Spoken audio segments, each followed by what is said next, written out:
Olá pessoal, muito bem-vindos ao PokerCast do Grupo Super Poker. Eu sou o Guilherme Calil. E eu sou o Marcelo Lanza. E hoje temos o fantástico entrevistado Bernardo Shark, o Marcos Bernardo Moraes, Performance Coach do Akari Team, Performance Coach também do CNB, time de LoL, e do CSGO, do Fúria de CSGO. Eu tava realmente procurando alguém que trabalhasse esse lado pessoal, o lado individual dos jogadores, e chegou através de uma dica, aquela dica carinhosa de Josiane, me deu a dica de entrevistar o Bernardo. Que cara fantástico, que cara fantástico. Eu já abro o programa lamentando o seguinte: a entrevista durou quase 1h30 e dava pra gente ter falado ali 3 ou 4 horas tranquilamente. Ele tava em Boca Raton com o time de CSGO e acabou tendo uma limitação de tempo da entrevista, mas falamos muita coisa, foi muito legal. Muito obrigado, Bernardo. Sensacional, senhor. É importante olhar a cabeça da turma. Exatamente, exatamente. A gente lembra que para ouvir um podcast tem todas as formas possíveis: Spotify, Deezer, YouTube, Podcast Players. Agradecemos ao nosso patrocinador, o Fichas.net. Obrigado, Lucão, que nos coloca semanalmente no ar. Perguntas, participações, sugestões, promoções e comentários em geral, pokercast@gruposuperpoker.com.br, nossa hashtag SuperPokerCast nas redes sociais, o nosso Instagram é @guicalil, @lanzamaia, Telegram ou WhatsApp 31 97518 9609. Lanzinha, simplesmente, cara, essa semana nós tivemos e-mail, tivemos marcação na hashtag e tivemos muita gente entrando no Telegram, legal demais. O senhor está vendo que está surtindo efeito. Tá surtindo efeito. E mandar e-mail, cara, a gente vai ler toda vez, né, velho? Porque ninguém manda e-mail, quando chega fica bonito. Já vale a sessão de falinha, né? Já começamos, né? Já vamos começar a sessão de falinha. O senhor tá com a voz meio de ator pornô, aquela voz rouca, sexy hoje, né? O senhor tá no final de carreira, é isso, né? Não, ontem teve show, terça-feira teve show, ontem teve show, os dois com a banda Reverb All Stars. A bebedeira de ontem foi meio bruta, então são 3h13 da tarde, mais ou menos. Eu tô acordei há pouco. Que homem. Aquela vida aquele final de semana de pitão. Entendi, one time, né? One time. Justo. Eu mereço também, Lazinha. O senhor merece. Mereço. Por falar nisso, jogatinas, né? Jogatinas nossas, eu voltei a jogar no aplicativo e percebi o seguinte: realmente o saque é mais difícil quando a gente não tem OC de sócio. Foi avisado, já arrumei, né, uma nota essa semana. Foi avisado, né? Fui avisado. Isso é pra ver se você toma um choque de realidade e volta a colocar na parceria forte. Não, tô fora da parceria. Agora eu quero ganhar dinheiro só pra mim, cara. Além do aplicativo que eu arrumei uma nota, eu fui pro Espetinho na sexta-feira. Eu não ia pra balada. Fui lá pro Espetinho, clube de pôquer aqui em Belo Horizonte. Sentei pra jogar, cara. Sentei com R$100. Daqui a pouco eu me vi naquele paradão. Eu tinha as as 9, 9, 7 double suited, velho. Aquela parada enorme no meio da mesa. Trinquei o 9 no turn, eu trinquei o 9 no flop, trincaram pra cima no turn, seguiram pra frente no river, mas eu vou te falar, velho, o paradão de R$600 no jogo ao vivo é um negócio diferente demais. Adrenalina, dá mais emoção, né? As veiazinhas do pescoço. Até porque ele pulsando. demora 80 vezes mais, né? Exatamente, cara. Deixa eu te falar, Perdi no turn eu perdi pro Alexandre, que é o ouvinte do PokerCast. No river eu perdi pro outro cara, mas foi fantástico, foi legal pra caramba e que legal, cara. Muito bom, senhor. Muito bom. Parabéns pro senhor. Muito obrigado. Muito obrigado. Tivemos também, cara, no grupo, o pessoal pediu pra comentar o Poker Awards, o Global Poker Awards. Eu falei, cara, não vai dar tempo de comentar no programa, mas eu gravei um áudio de 10 minutos comentando categoria por categoria. São aquelas coisas que só quem tá no grupo do Telegram que tem acesso, né? Aquelas exclusivas. Eu confesso que eu vi o áudio de 10 minutos. Eu não ouvi o áudio de 10 minutos, mas eu vi o áudio de 10 minutos. Eu falei, não, deixa para um outro momento. Eu salvei o áudio lateral assim para depois ouvir. Cara, mas foi legal, foi uma boa análise ali na sexta-noite, rolou aquele tempinho e foi muito bom. Põe o áudio aí, põe o áudio no final do programa. Não, cara, o programa tá grande pra caramba. Quem quisesse que estivesse lá no grupo do Telegram, todo mundo é bem-vindo, cabe todo mundo, Lanzinha, aí direto. E by the way, se o cara entrar, ele tem acesso às bitas antigas, né? O Telegram tem umas paradas disso. Se entrar lá e pedir pra alguém reenviar, certamente o Galão, que foi quem pediu o áudio, vai ter ele lá pra encaminhar. Sensacional. Senhora, vamos para a sessão de matéria, que nós temos muita matéria hoje. Porque o programa hoje tem que ser rápido, porque a entrevista tá grande. Também, né? E aí, ainda tem isso, né? Então vamos direto para o Million South America, é isso, senhor? Exatamente, cara. Todo mundo tá aí, né? O mundo do poker está no Brasil, né? Se não tiver no Rio, está em São Paulo. Exatamente. Harry Poker e BSOP ao mesmo tempo. Vamos começar pelo Million South America, porque ele já tá mais perto do final, né? O BSOP ainda tá engatinhando, começando lá em São Paulo. O BSOP tá no dia, nós estamos no dia 2 de Main Event. Do Main Event, então exatamente. Nós pegamos os finais do Super High Roller, Main Event e Omaha a partir de amanhã, se eu não me engano, amanhã e terça. Mas vamos direto no Party Poker Millions. Cara, de cara, já na abertura nós tivemos o Bozano cravando o torneio, arrumando aqueles 720 mil reais do sabor que não pode ser ruim, né? Não pode ser ruim, jamais. Depois disso, nós tivemos o Super High Roller de 25 mil dólares de buy-in, onde nós tivemos o Jonathan Depa, que cravou o Enjoy Punta del Este Super High Roller. Ele que é americano, e puxou 1.600.000 reais. Nossa Senhora. E aí nós tivemos um problema. O torneio no Brasil, 25 mil reais. O primeiro é americano, Jonathan Depp. O segundo é americano, Alex Kitchen. O terceiro é americano, Patrick Mahoney. O quarto é americano, John Sim. E o quinto é argentino. Que mundo é esse? Tá louco, cara. Tá louco, fantástico, cara. John Sim que mitou lá no Main Event desse ano e, cara, sensacional. Sensacional. O mundo do poker tá no Rio de Janeiro e tá lindo o evento. O Ladies Event foi cravado pela Katerina Sohan. O Ladies Event, que teve um buy-in de 250 dólares, um buy-in pequenininho, foram 22 mulheres apenas. E em segundo nós tivemos a Ana Silveira, brasileira, e em terceiro a Marcela Lopes Camargo, também brasileira, completando o pódio. O Drasko Boksnovic venceu o evento número 6, o Bounty Hunter, o evento que contou com um buy-in de 1.100 dólares e teve um prize pool total de 710 mil reais. Ele que é croata. E nós tivemos o Saulo Sabione, campeão brasileiro, em 11ª posição. E o Roberli Feliz também ficou na 15ª, também pegou um bom ITM.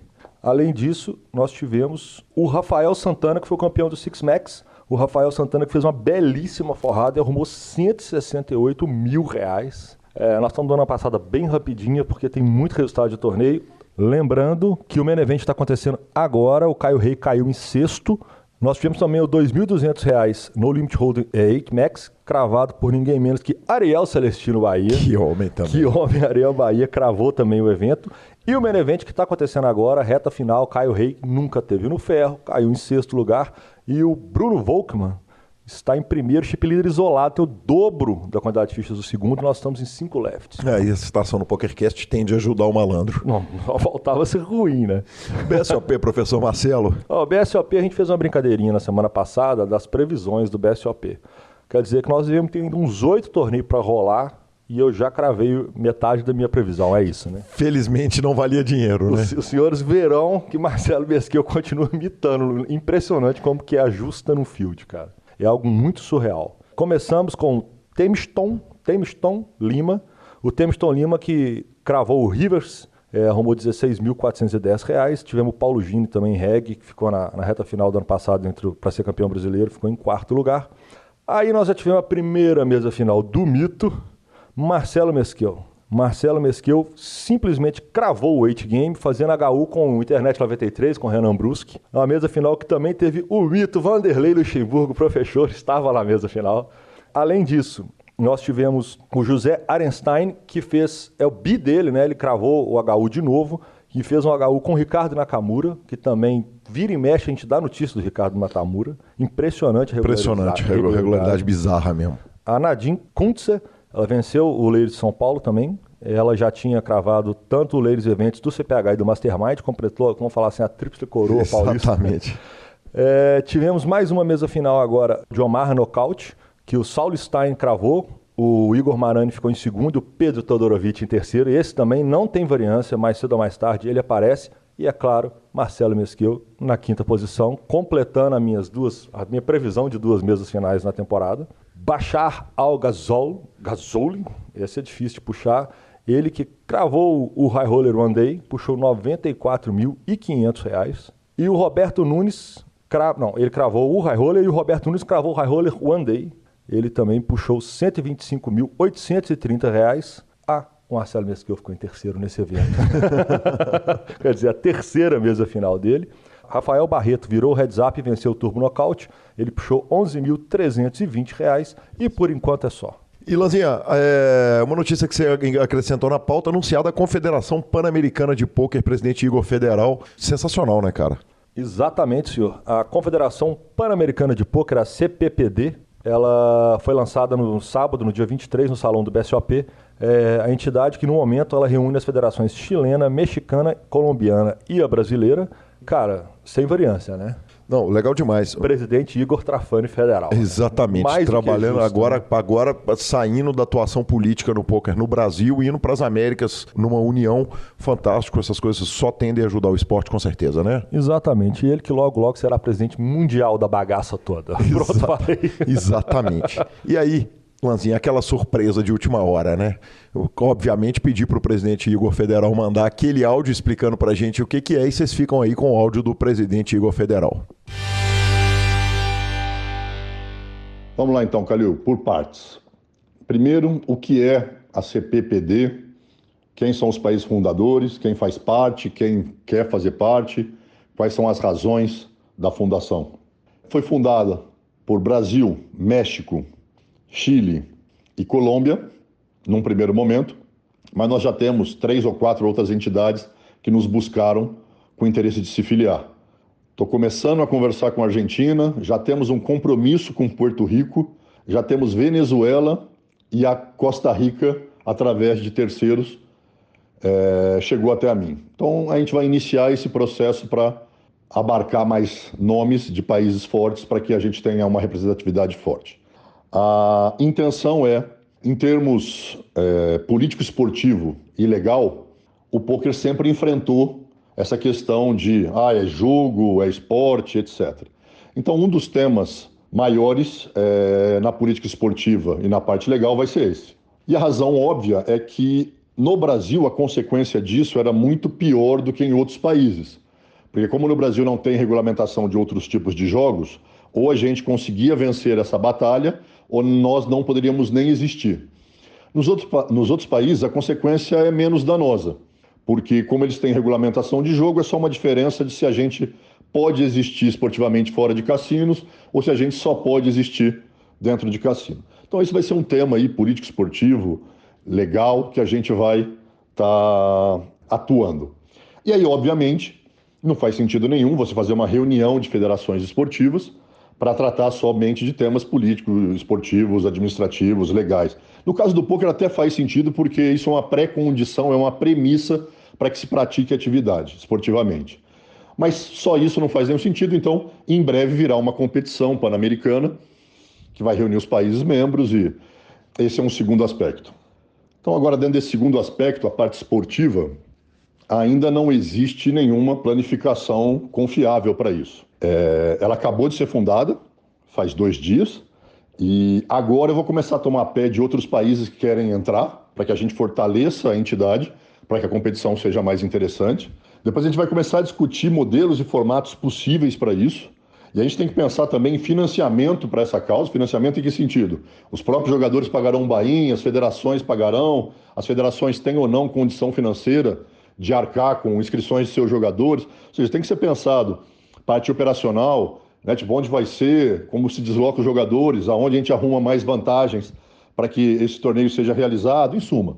Então tem questões financeiras, operacionais, e aí depois, sendo organizado no local A, B ou C, qual equipe que vai cuidar para que esse torneio seja realizado dentro dos moldes técnicos e organizacionais que a gente pretende. Ou seja, muita questão ainda. Agora é óbvio que daqui até o final do ano a gente vai achar o melhor esquema financeiro, o melhor esquema operacional, o melhor esquema político-esportivo e a gente vai lançar o campeonato. Senão não faria sentido essa junção. Agora sobre esse último tema, que você pergunta quem vai ser a principal liderança e quais são os líderes que estão comandando esse processo. Então esses 4 países, por natureza, eles vão liderar esse processo, os fundadores, México, Brasil, Colômbia e Chile. E o Brasil foi eleito presidente. E aí eu falei no meu discurso de posse, na hora que a gente apresentou isso para a comunidade no salão do BSOP, que quem tinha sido eleito presidente não tinha sido eu, mas tinha sido o Brasil. Isso pode parecer meio popularesco, mas é a essência da verdade. Quem foi eleito para comandar o destino da entidade é o pôquer brasileiro. O pôquer brasileiro é muito forte.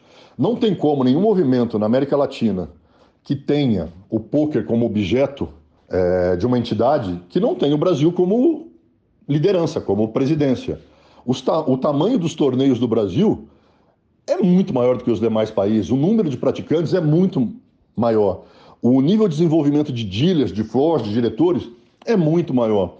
O nível de patrocínios e de organização e de tamanho de evento, não só de número de jogadores, mas de estrutura de evento, é muito maior. Ou seja, a gente tem uma expertise, um know-how muito maior que os demais países. Sem contar que o Brasil foi o primeiro a liderar essa luta pelo pôquer dissociado da questão de jogo de azar. Coisa que depois a gente ajudou o México e agora a gente está ajudando o Chile e a Colômbia. Ou seja, essa liderança toda na questão legal, na questão política, na questão esportiva, na questão quantitativa, na questão qualitativa, habilita o Brasil inequivocamente para ser o líder desse projeto. E aí, dentro dessa percepção, tem que se escolher um nome. E aí eu tive só o prazer e a honra de ter sido escolhido. Eu acho que é isso, Calil. Abração aí para você, para o Lanza e para todo mundo. E mais uma semaninha, então? Segue a saga do Sunday Million, né, cara? Segue a saga da swing do Sunday Million. Exatamente. Deixa eu falar o seguinte. Quem chamou atenção para esse fato, para nós, a primeira vez, eu dei crédito às vezes que a gente falou a respeito desse assunto, foi o jornalista Lance Bradley, que essa semana tweetou o seguinte: o field do tamanho do field do PokerStars Sunday Million caiu em todas as semanas, desde que eles abaixaram para 109, o buy-in, 27 de janeiro. Então ele coloca o seguinte: em 27 de janeiro teve 15.500 pessoas, depois 13.2, 12.3, 11.7, 11.5, depois 11.5, diminuindo também por umas 30 pessoas ali, depois 10.400 e 17 de março ele bate em 10.300. É uma coisa que o Lance Bradley está chamando a atenção. Aí nós tivemos aquela informação agregada de Pitão News. Pitão News me chamou hoje, mandou um áudio explicando que, ao que parece, o PS começa a contra-atacar, né? Hoje, domingueira 24 de março, aniversário do Luquinhas. Hoje é aniversário do Luquinhas, meu filho. Parabéns, Lucão. O PS mudou o horário. Ele retardou o horário de início em 1 hora. O Pitão acredita que para poder aumentar a representação na América do Sul, por causa dos fusos e etc. Então, hoje, o Sunday Million começa 1 hora mais tarde. Bacana demais, Lanza. Além disso, o PokerStars anunciou o evento do seu 13º aniversário para domingo, dia 14 de abril. O torneio vai ter 10 milhões de dólares garantidos. Lanza, e aí olha só, 1 milhão garantido para o vencedor, mas com uma curiosidade, buy-in 215, especialmente nesse torneio. A gente tinha discutido há umas 3 semanas atrás, você falou, cara, não faz sentido os caras voltarem a aumentar o buy-in, mas a água está subindo, quer dizer, o negócio está complicando. Então, quem sabe, depois desse domingo, eles viram e falam o seguinte, 215, voltamos para 215 e toca o cacete nisso. Na mesma matéria que anunciou, ela é do próprio PokerStars, eles anunciaram o seguinte: o torneio tem 13 anos, foram feitas mais de 600 torneios, mais de 750 milhões de dólares distribuídos. Então, o Sunday Million é sensacional, ele é do caralho. Eu tive a oportunidade de jogar alguns, menos do que eu gostaria, mais do que eu deveria ter investido. Eu ia falar agora, mais do que você deveria, você não deu tempo. Exatamente, menos do que eu gostaria, mais do que eu deveria. E eu sou bem, mas assim, nesse torneio, assim, eu sou bem down. Bem down mesmo, assim. Tô doído, assim. Acho que eu joguei uns 12, peguei um que tem assassinado. Entendi. Justo. Acontece, né? Pior que os que você jogou foram todos em 215, né? Não jogou nenhum de 109. Fiquei doido, vou dar buy-in hoje. Pronto. Aprovo, tá aprovado. Vamos que vamos, professor. Aproveita que você tá citado no PokerCast. Vocês ficam com a palavra do... Santo de casa faz milagre, não, filho. Vocês ficam com a palavra do Fichasnet e depois a entrevista com o Bernardo Shark. O Fichasnet é o seu parceiro para compra e venda de fichas dos principais sites de poker online.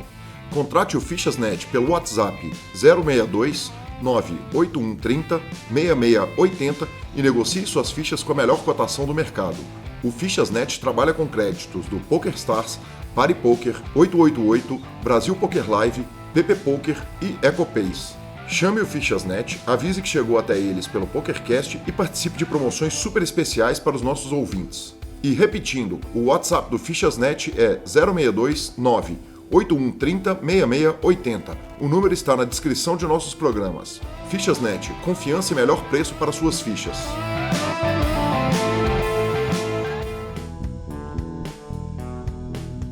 Olá pessoal, estamos de volta com a entrevista da nossa edição. É com muita honra que recebo aqui Marcos Bernardo, o Bernardo Shark. Marcos, você vai contar pra gente a história do Shark, mas deixa eu começar com a pergunta tradicional do PokerCast.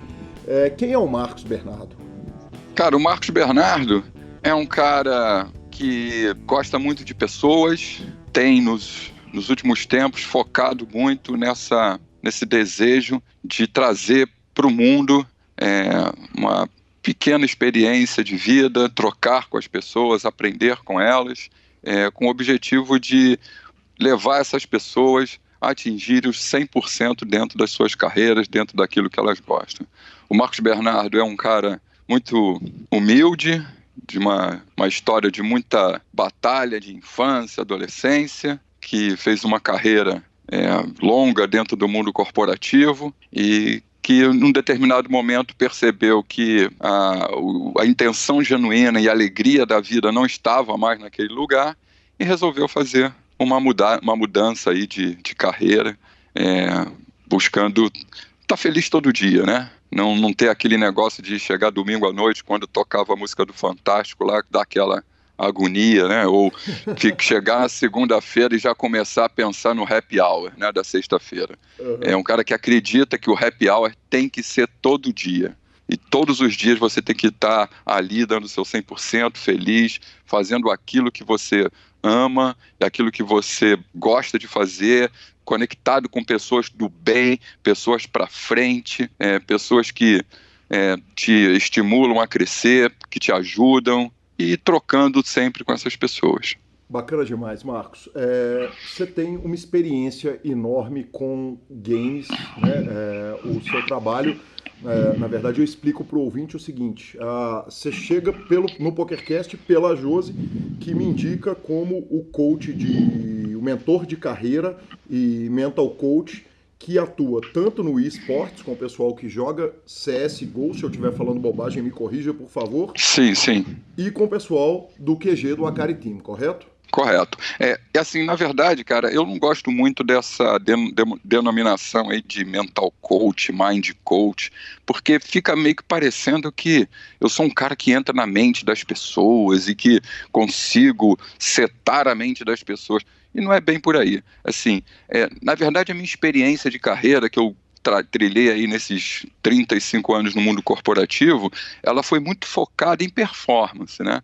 Eu, nos últimos, talvez, 20 e poucos anos, eu trabalhava com equipes multidisciplinares, equipes multiculturais dentro da área de tecnologia, na área de gerenciamento de projetos, né? E quando você está gerenciando projetos, no fundo, você está gerenciando pessoas.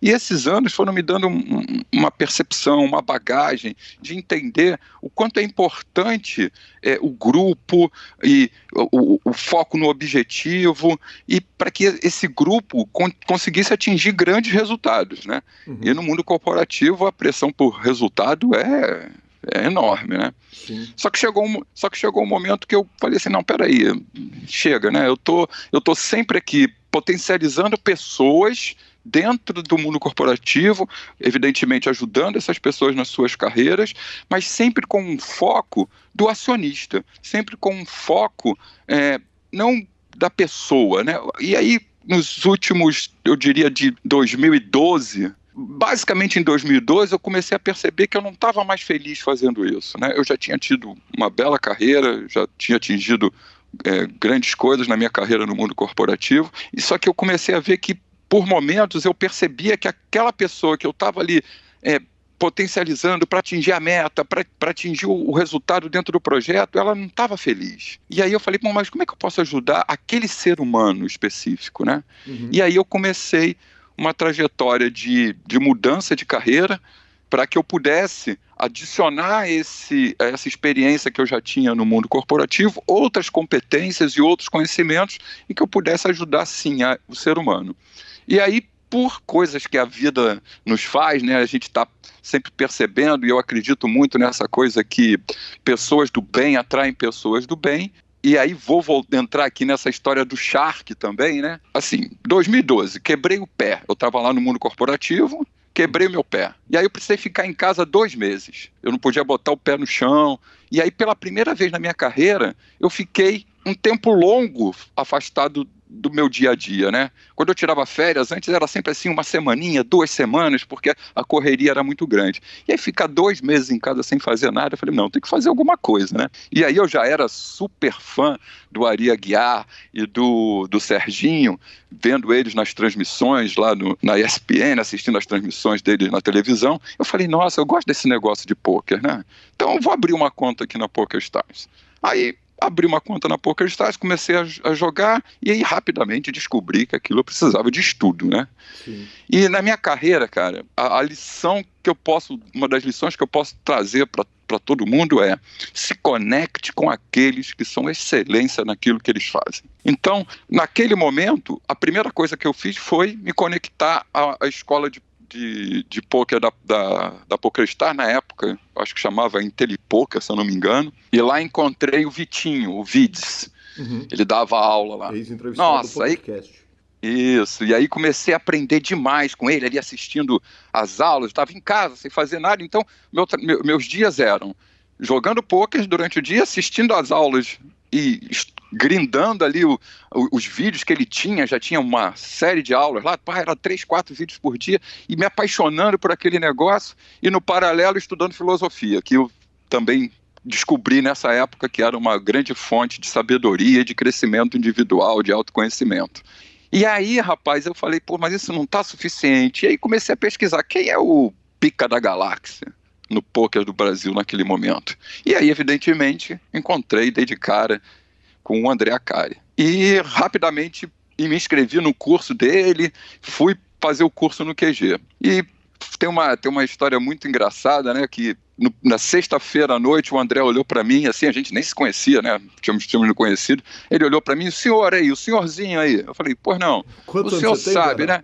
Eu agora estou com 55. Na época eu tinha 49, eu acho. Correto. 2012, 2013, era 50 anos. Vamos arredondar aqui. Uhum. E aí o André olhou para mim e falou, o senhor já sabe que o senhor não vai ser um jogador profissional de pôquer, né? Eu olhei para ele e falei assim, claro que eu já sei. Eu escutei a sua aula toda e já entendi que para ser jogador profissional eu ia ter que grindar, ia ter que estudar, e minha carreira não vai permitir isso, eu já tenho uma carreira consolidada, então eu quero ser um bom jogador de pôquer, por isso que eu estou aqui.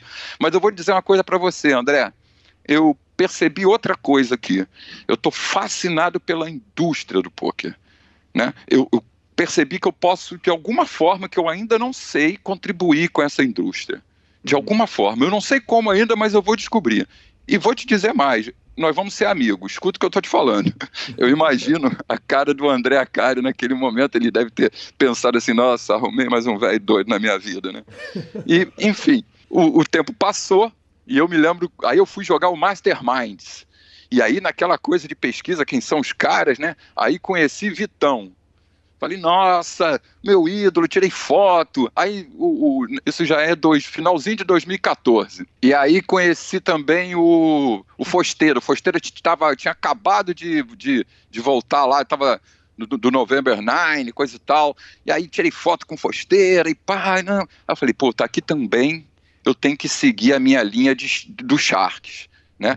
De me conectar com os Sharks. Pô, aí conecta com o Vitão, conecta com Fosteira, conecta com o André.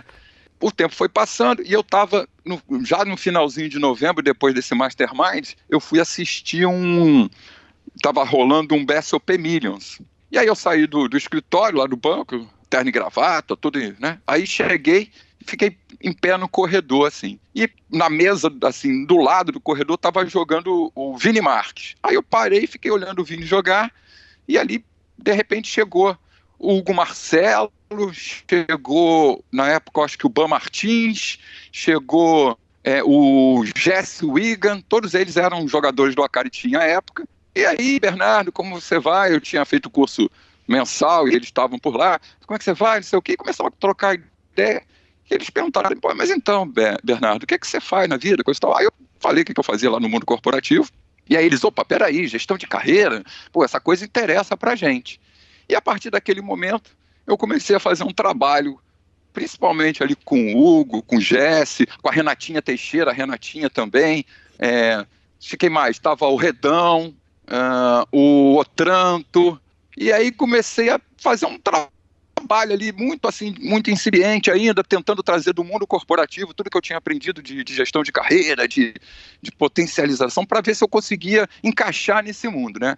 E aí comecei a frequentar o QG Acari Team, e o Piero e o André foram, o Bueno também, foram maravilhosos comigo, abriram as portas do QG para mim, e estava tudo assim lindo. E aí a vida veio, naquele momento foi um momento meio conturbado, assim, e eu descobri que eu estava doente, eu estava com câncer. No finalzinho de 2014, no início de 2015. E aí teve aquele baque, né? Aquele baque momento, mas não, vamos lá, só uma cirurgia, vamos lá, vamos resolver esse negócio. E aí aconteceu outro porra. É muito doido eu falar isso, né? Mas parece que um câncer mudou a minha vida para melhor, né? Porque eu tive a oportunidade, porque eu fui fazer a cirurgia, me afastei do banco, mais uma vez, fiquei 5 meses afastado, fiquei dezembro, janeiro, fevereiro, março, abril e maio, e nesse período, cara, eu me lembro como se fosse hoje, eu fiz a cirurgia no dia 9 de fevereiro de 2015. 3 semanas depois, eu estava dentro do QG Acari Team, participando de uma semana técnica que tinha naquela época. A gente ficava uma semana, quase 10 dias, só estudando. E aí, nos intervalos, conversando com os meninos, dando força, pô, faz isso na sua carreira, pensa nisso, pensa naquilo, vamos fazer aqui um SWOT para ver quais são as suas fraquezas, para ver como é que a gente melhora, trazendo algumas ferramentas do mundo corporativo, e o negócio foi dando muito certo, e eles começaram a me chamar de Uncle Bernie, e aí o negócio foi encaixando, e a gente foi... Porque eu acho que é muito isso, sabe? As pessoas se conectam com o mesmo objetivo, uma coisa positiva, né? E aí a coisa foi rolando, e aí eu voltei para o banco, o câncer voltou, e eu acabei ficando 1 ano e meio, mais ou menos, afastado do banco, fazendo radioterapia, quimioterapia, me cuidando, e eu precisava ocupar a mente, né, cara? Sim. E aí eu fui ocupar a mente estudando muito, fui estudar muito, várias vertentes do desenvolvimento humano, para que eu pudesse cada vez ter um corpo teórico muito forte, muito consistente, para se juntar à minha experiência de vida e minha experiência de carreira e começar a ajudar as pessoas. E aí, mais uma vez, eu tenho que dizer que o André abriu as portas, foi um irmão para mim, como é até hoje, e me ajudou demais nessa transição de carreira, e como outras pessoas também, né? Em outras frentes também me ajudaram demais. Bernardo, evidentemente eu tô alucinado para falar com você de pôquer, mas você tocou num assunto que eu acho relevante, e você falou, tô tentando lembrar suas palavras e talvez eu cometa algum erro, mas você disse alguma coisa tipo, poxa, parece que eu não tô querendo dar a impressão que o câncer fez minha vida melhorar, mas a minha experiência, eu tô divorciado há 7 anos, e eu brinco que o divórcio, sim, fez a vida melhorar, mas eu conheci, eu me relacionei com mulheres que foram curadas de câncer, que é uma doença gravíssima, seríssima, e que, por mais que tenham melhorado os tratamentos, continua sendo uma doença que mata uma barbaridade, com um tratamento muito duro. E a impressão que eu tive na minha vida foi que pessoas que são curadas de câncer, elas tratam a vida com uma leveza diferente. Uma leveza de que é mais ou menos ali o seguinte, cara, eu passei por um aperto que de agora pra frente é meio que um free roll, eu vou me divertir nesse jogo aqui agora. Tem alguma coisa disso, cara, dessa leveza, quer dizer, do ensinamento que a cura passa? Tem sim, mas eu penso um step antes, né? eu conhecendo um pouco mais de como funciona a mente humana, como funciona o nosso sistema nervoso autônomo, porque uma das fontes que eu fui beber muito e que eu estudo demais, eu sou um estudante ávido da neurociência, e também fiz uma formação em hipnoterapia, e lá a gente descobre que a nossa mente ela pode nos pregar algumas peças. Então eu diria para você que sim, o que você está falando é muito verdade, mas o que na minha história o que aconteceu foi antes, né?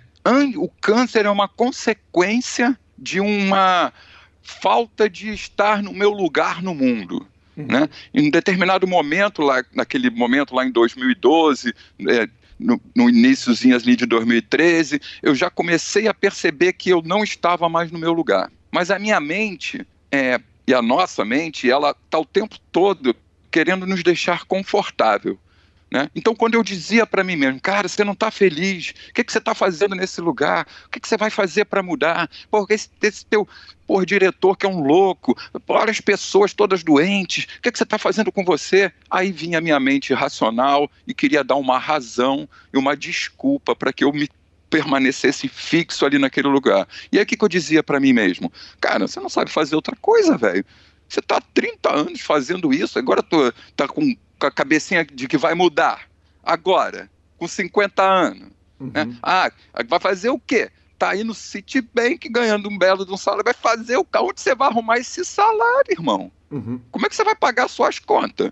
E aí o câncer meio que vem para dizer assim, meu irmão, já que você não vai se mexer, eu vou te dar um empurrão, sabe qual é? E aí quando isso acontece, você olha ali, eu sinceramente, assim, eu fui muito positivo para a cirurgia, sabe? Eu estava assim certo que eu ia sair daquela sala de cirurgia curado. Só que quando a enfermeira vem, bota você na maca e fala assim, olha, agora a gente vai te dar um sedativo e boa sorte. Nossa, mano. Você pensa assim, caralho, pode ser que eu não volte, né? Pode ser que esse seja o meu último momento de consciência da vida. E aí aquilo ficou muito marcado na minha cabeça.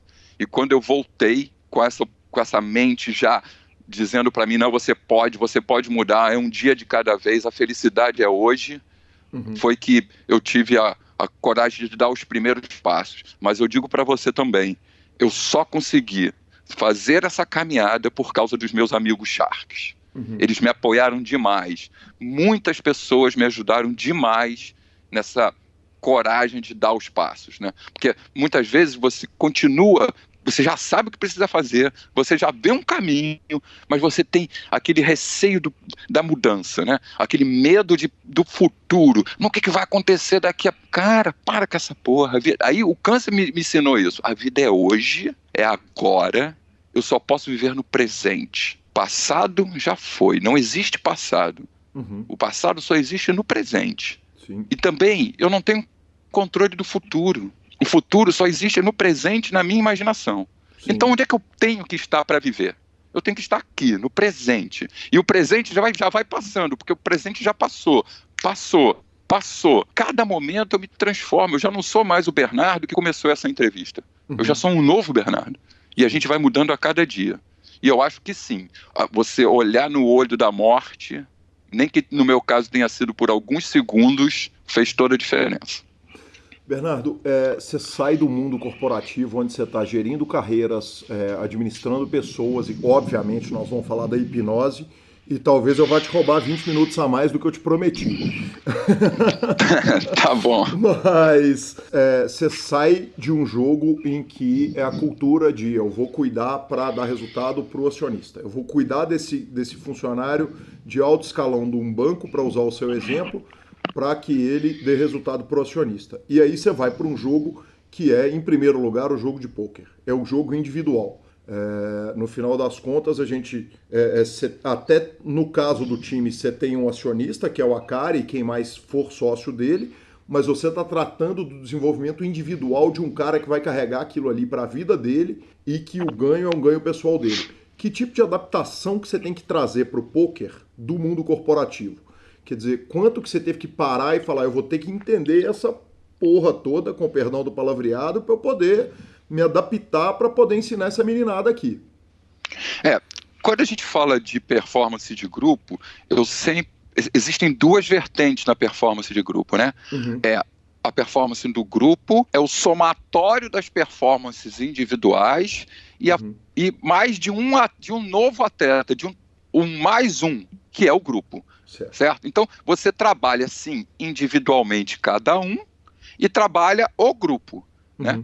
E no mundo corporativo também é assim, né? Você trabalha individualmente a performance de cada um daqueles indivíduos e o somatório dessa performance mais o trabalho de grupo gera o resultado, né? Então essa adaptação, ela foi muito fácil, para te falar a verdade, né? O que foi mais difícil para mim foi entender quais eram as competências e as habilidades e os conhecimentos que o jogador de pôquer precisava, que eram diferentes do que um cara que está no mundo corporativo precisava, entendeu? E aí foi que eu comecei sabe aquela coisa de você ir fazendo on the job, né? Eu ia fazendo, ia errando, ia falhando, ia estudando, ia melhorando, ia fazendo, errava, né? E por isso que eu agradeço demais aí os meninos do Akari Team, porque eu devo ter certamente errado demais em alguns momentos com eles no início, né? Mas essas falhas foram que me permitiu aprender.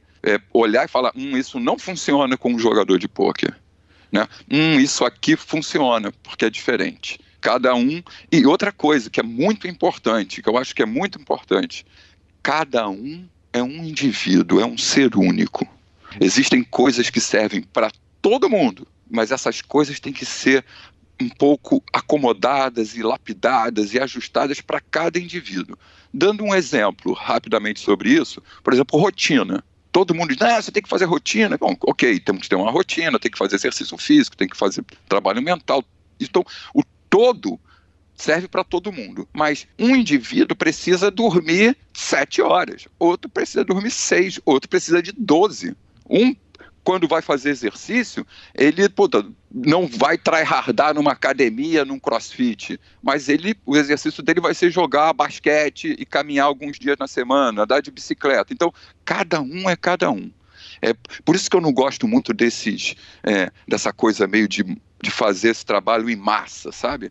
Porque lá no final do dia, cada um tem o seu ajuste fino, o seu trabalho, né? Então, quando eu trabalho hoje com o Akari Team, como você deu o exemplo, eu trabalho hoje muito fazendo o ajuste fino dos instrutores, né? Inclusive na parte de dar aula, inclusive na parte de como ele dá feedback e recebe feedback dos alunos, né? Então, ali no instrutor, que já tem uma pegada já desenvolvida, né? Que ele já tem a sua rotina, já está mais avançado na coisa, é só ajuste fino, enquanto os meninos que estão lá entrando no time, na equipe iniciante, lá que estão jogando os bains de $1, os ABI lá, né? De até 3, 4... E aí ali é diferente, ali eu consigo fazer primeiro um trabalho de massa, né? Falar, olha, galera, tem que ter isso aqui, pá, beleza? E aí depois a gente vai ajustando cada indivíduo dentro desse contexto total. Fez sentido?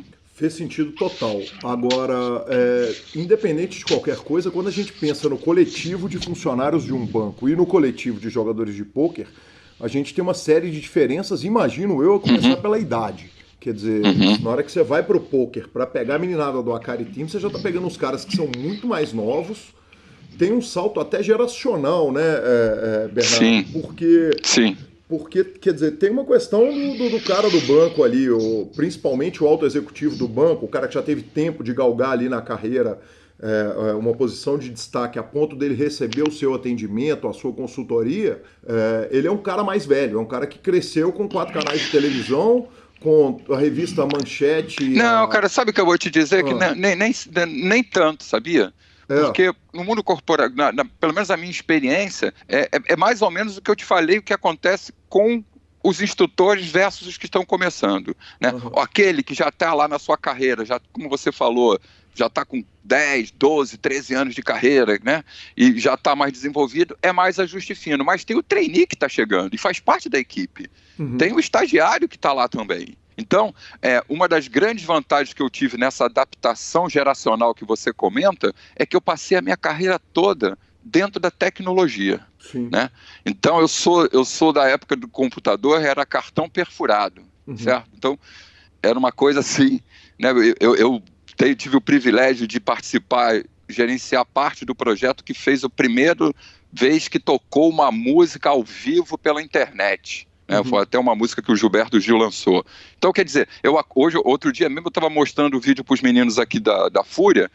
Nesse momento eu estou aqui em Boca Raton, cuidando do time de CSGO da Fúria. E estava mostrando para eles esse vídeo desse lançamento, falando para eles, se hoje vocês streamam, se você faz essas coisas todas que vocês fazem, começou tudo lá, velho. Era um link de 2 mega. E essa minha proximidade com a tecnologia, e talvez um pouco da minha personalidade, né, mais aberto às novidades, foi muito fácil essa conexão com a geração Y, com a geração Z, com os millennials, né? Foi muito fácil. Evidentemente, em alguns momentos, muito frustrante, né? Porque eu olhava para o cara e falava, cara, não acredito que os caras estão fazendo um negócio desse, velho. Aí eu também trabalho num time de League of Legends, que é a CNB, que é uma sociedade entre o Ronaldo Fenômeno, o André Akari, e 2 irmãos fantásticos, o Kleber e o Júnior. E lá, primeiro dia que eu cheguei lá, eles moram numa game house, eu falei para eles, galera, a partir de amanhã, todo mundo vai fazer a cama. Irmão, parecia que eu tava botando o cara no pelotão de fuzilamento, velho. Porque o cara não fazia a cama, velho. O cara não lava um copo. Então, quer dizer, essa geração, ela tem muitas qualidades, cara. Eles são lindos, eles são rápidos, eles são sagazes. Mas essa coisa da tecnologia também atrapalha bastante, entendeu? Porque, por exemplo, outro dia eu fiz uma pergunta para um grupo que eu estava dando uma palestra, tinha umas 30 pessoas nessa faixa de idade, ali no máximo 29 anos, né? Aí eu perguntei, atenção, quantos livros cada um de vocês leu no último ano? E pedi para levantar a mão e dizer assim, 5, 2, 1, cara, foi um absurdo. Em 30 pessoas eu diria que 25 não tinham lido nenhum livro no último ano. E quer dizer, por quê? Porque estão muito conectados, eles querem uma informação rápida, eles trabalham um pouco mais no superficial, né? Tem muito vídeo no YouTube, então tem muita informação, e aí isso gera uma ansiedade, gera aquele pensamento que eu estou perdendo alguma coisa, né? E isso é uma coisa que a gente trabalha muito com essa geração. Mas sim, eu estudei muito, li muito sobre a geração Y, sobre os millennials, fui conversar muito com psicólogas, com a minha turma das minhas doutoras de neurociência, que todas trabalham com comportamento humano. Eu faço parte de uma consultoria que se chama Illumine, que tem só doc, cara. Só tudo mulher, tudo doc em neurociência, e eu lá metido no meio das sharks na neurociência para aprender com elas. E aí elas trabalham muito com educação, né? Existe um projeto que chama Inédita de Educação para Primeira Infância, e elas entendem demais dessa galerinha, né? E toda hora eu tô lá, lê esse livro aqui, aprende isso aqui, olha aqui, eu vou dar uma palestra, vem comigo. E aprendi demais, tive que me adaptar à forma de pensar dessa geração, né? Que é uma forma de pensar, no meu entendimento, uma forma mais superficial, quer dizer, entende-se mais a aplicação de uma coisa do que por que está aplicando alguma coisa. A impressão que eu tenho, eu que sou um cara doente com livros, então nós estamos em março, eu li meia dúzia de livros, mas é um ano extraordinário, eu li muito mais do que eu li nos primeiros 3 meses da maioria dos anos anteriores, mas é a minha forma de aprender, porque eu aprendo fundamento, e esses caras aprendem, o formato de aprendizado da nova geração, ele tem muito fator ali que quer dizer, como é que você mantém um jogador preso, focado durante muito tempo? Porque alguém que não consegue pegar um livro e focar num livro, como que ele vai focar em jogar pôquer? E aí a gente tem, existem algumas ferramentas, mas eu pessoalmente uso principalmente 2 ferramentas. A primeira é o Mindfulness. O Mindfulness é uma ferramenta que ela trabalha estar presente, estar no aqui e agora, estar percebendo o que acontece com as suas emoções, com as suas sensações e com seus pensamentos. Perfeito. Além disso, eu trabalho com a hipnose. A hipnose é a partir do momento que você identifica a necessidade de uma mudança de comportamento, você trabalha com hipnose, e aí eu diria para você que não existe eu hipnotizar ninguém, no fundo, é sempre auto-hipnose, está sempre na mente do outro, né? o outro é que se hipnotiza sozinho, eu sou apenas um cara que aprendeu uma série de métodos para chegar naquele lugar de transe, de calma e de baixar o fator crítico da mente e poder trabalhar com isso, né? Então, essas duas ferramentas ajudam demais nisso que você está falando, entendeu?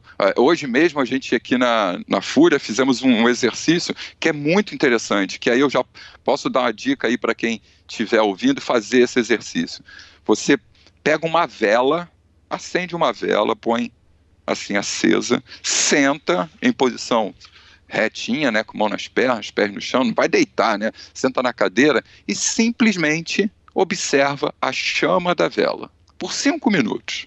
E aí o que vai acontecer? O seu pensamento vai fugir. E toda vez que você perceber que o seu pensamento foge, você volta, chama da vela. E volta a prestar atenção naquilo.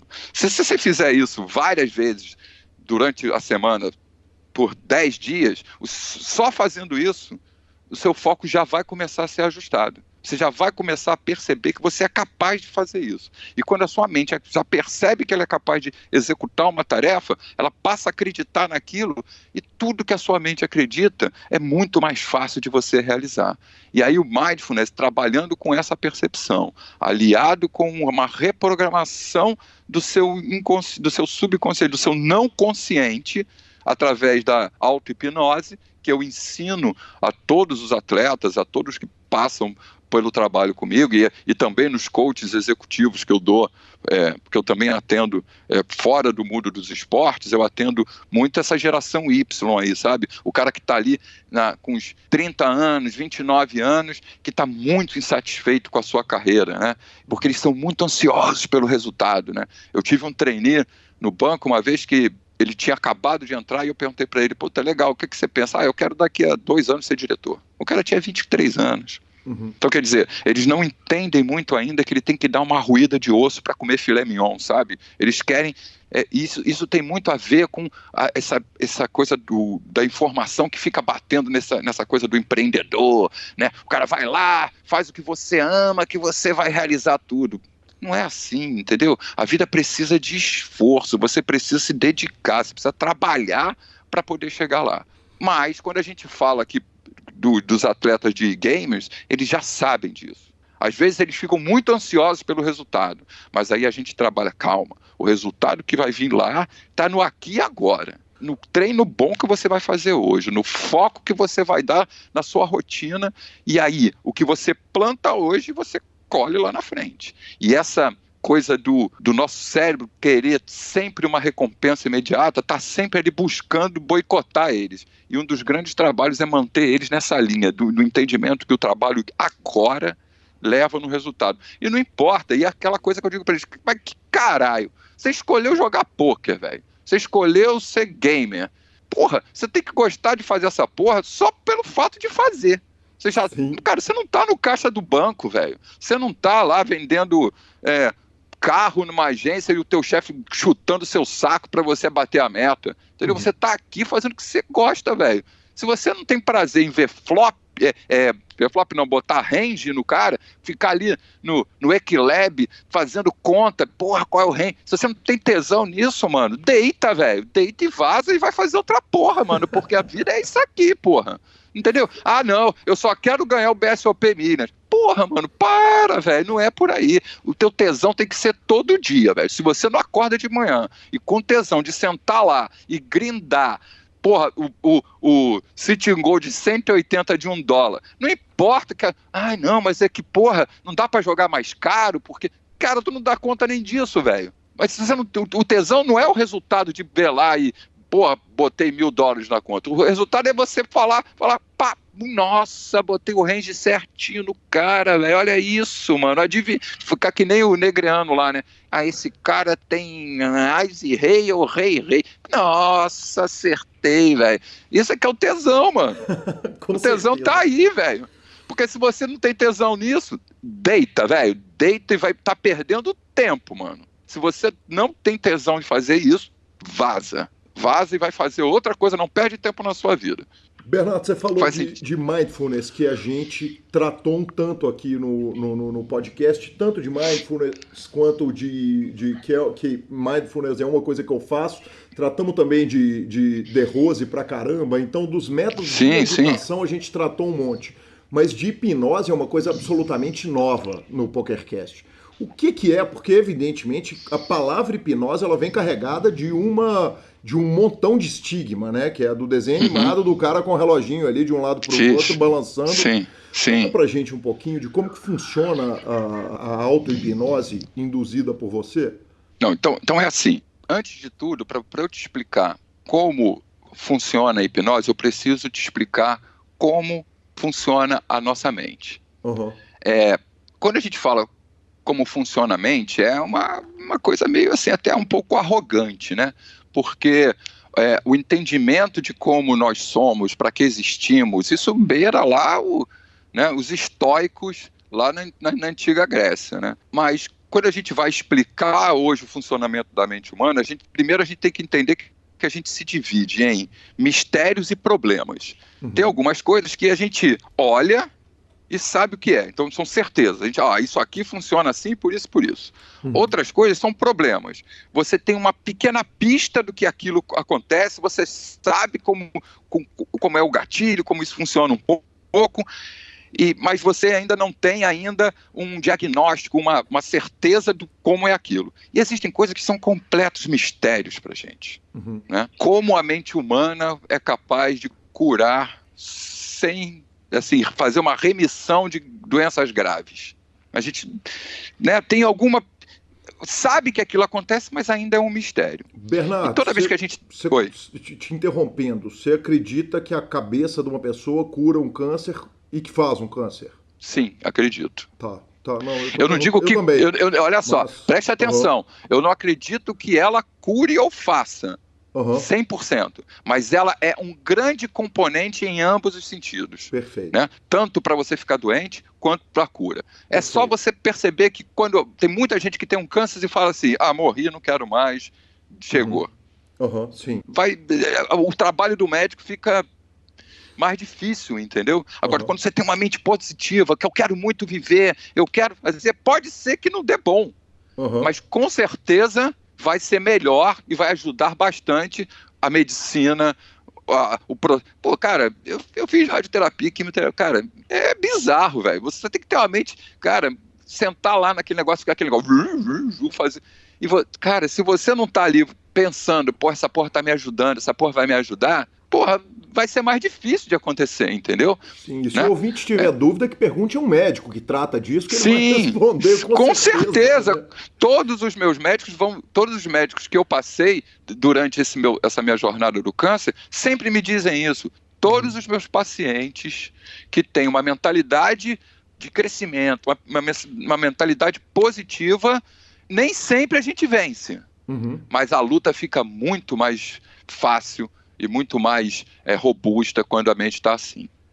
E aí, seguindo aí na sua pergunta, então vamos fazer assim, vamos separar a nossa mente em mente consciente e mente não consciente, tá bom? Sim. Dentro da mente não consciente, existe uma parte da mente que, quando você olha para a neurociência, é o que a gente chama de sistema autônomos. Ele está lá, está trabalhando, gerando calor para o seu corpo, fazendo o seu intestino peristaltar, o seu estômago trabalhar, o seu coração bater. Ele está lá trabalhando sozinho, mas ele está sempre influenciado pelas suas emoções, certo? Certo. Mas no normal, no CNTP, ele está lá. Tá trabalhando e você não se foca nele, você não se preocupa muito com ele. E também tem toda a parte da mente. Imagina um iceberg, certo? Essa é um modelo de explicar que vem lá do Freud, né? O Nietzsche também explica de outra forma, mas enfim, imagina um iceberg. Tem a linha da água, certo? O que aparece sob a linha da água é só 10% do iceberg. Os outros 90% está tudo embaixo da linha da água. Então a sua mente consciente... Titanic, inclusive, né? Exatamente. Então, a tua mente consciente está sob a linha da água, que está na sua percepção, certo? O resto está tudo no seu inconsciente. Ou no não consciente. Porque, assim, quando você explica a mente humana, tem a forma de explicar da neurociência, que é bastante complexa, e eu não conseguiria nunca fazer isso aqui agora, apesar de ter esse conhecimento, dar essa aula, mas quando você vai na psicologia, na psicanálise, né, se você, Freud que explica de um jeito, Lacan explica um pouquinho diferente, e aí a Gestalt terapia, que é onde eu estou fazendo uma formação de psicanálise, te explica de outra forma, mas tudo é um modelo. E a hipnose, o modelo da mente da hipnose, que foi cunhado por um cara chamado Gerald Kein, nos anos 60, que esse cara é um dos picas da galáxia, e eu estudei na escola dele, inclusive o André estudou comigo lá. Ele diz sempre assim: a mente separa consciente e não ou subconsciente, beleza? Esquece o sistema autônomo que está trabalhando lá. Então, na sua mente consciente, o que a gente tem lá na mente consciente? Nós temos a nossa mente analítica, que está o tempo todo analisando, tomando decisões do que deve fazer ou não. Tipo, você está aí, olha para o seu pé, vê que o seu sapato está desamarrado, e a sua mente analítica faz o quê? Ela vai lá e fala, amarra o sapato. E aí, através de um hábito que você criou, você simplesmente vai lá e amarra. Mas ela está sempre olhando as coisas e tomando direções, ajudando você na tomada de decisão na mente consciente. Também está lá na sua mente consciente a sua memória de curto prazo, é a memória que você trabalha aqui, você precisa do número do seu telefone, né? Aquela coisa que você está sempre no imediatismo, as coisas, esquecer, né, a data do seu aniversário, o número do seu RG. Então, está tudo aqui na sua mente consciente. Muito fácil, acesso muito rápido. E aí tem mais duas coisas muito importantes na nossa mente consciente. Primeiro, a nossa mente racional. A nossa mente racional é aquela mente que está o tempo inteiro querendo dar razão por um comportamento que você faz. Então, dando o meu exemplo lá, quando eu pensava, eu quero mudar de carreira, vinha a minha mente racional e dizia, filho, por que você vai mudar de carreira? Você está louco? Você não sabe o que você vai fazer? A nossa mente racional, ela está o tempo todo querendo que a gente fique na nossa zona de conforto, ou na nossa zona de, né, que você está ali tranquilo, calmo, onde você foi treinado para ser, né? E você está sempre ali querendo dar uma razão pelo... por que você fuma? Porra, eu fumo porque é gostoso, eu me sinto mais bacana, eu gosto do paladar, né? Quando é um momento para mim, isso tudo é sua mente consciente dando uma resposta. E, na verdade, você fuma para se sentir seguro. 95% das pessoas que fumam porque, em algum momento, na infância, descobriu que o grupinho ali dos fumantes era um grupinho, bacana, eu queria pertencer àquele grupo e eu vou fumar para me sentir seguro naquele grupo. Muita atenção no que a sua mente fica dizendo para você. E, além disso, nós temos a força de vontade. E você sabe, né, meu amigo, que a força de vontade é que nem a bateria do celular quando você bota no Waze, né? Ela rapidamente... Quem já decidiu lá no dia 31 começar um regime ou começar a academia, sabe que essa força de vontade, ela rapidamente acaba. Sim, mas aí já vai uma dica.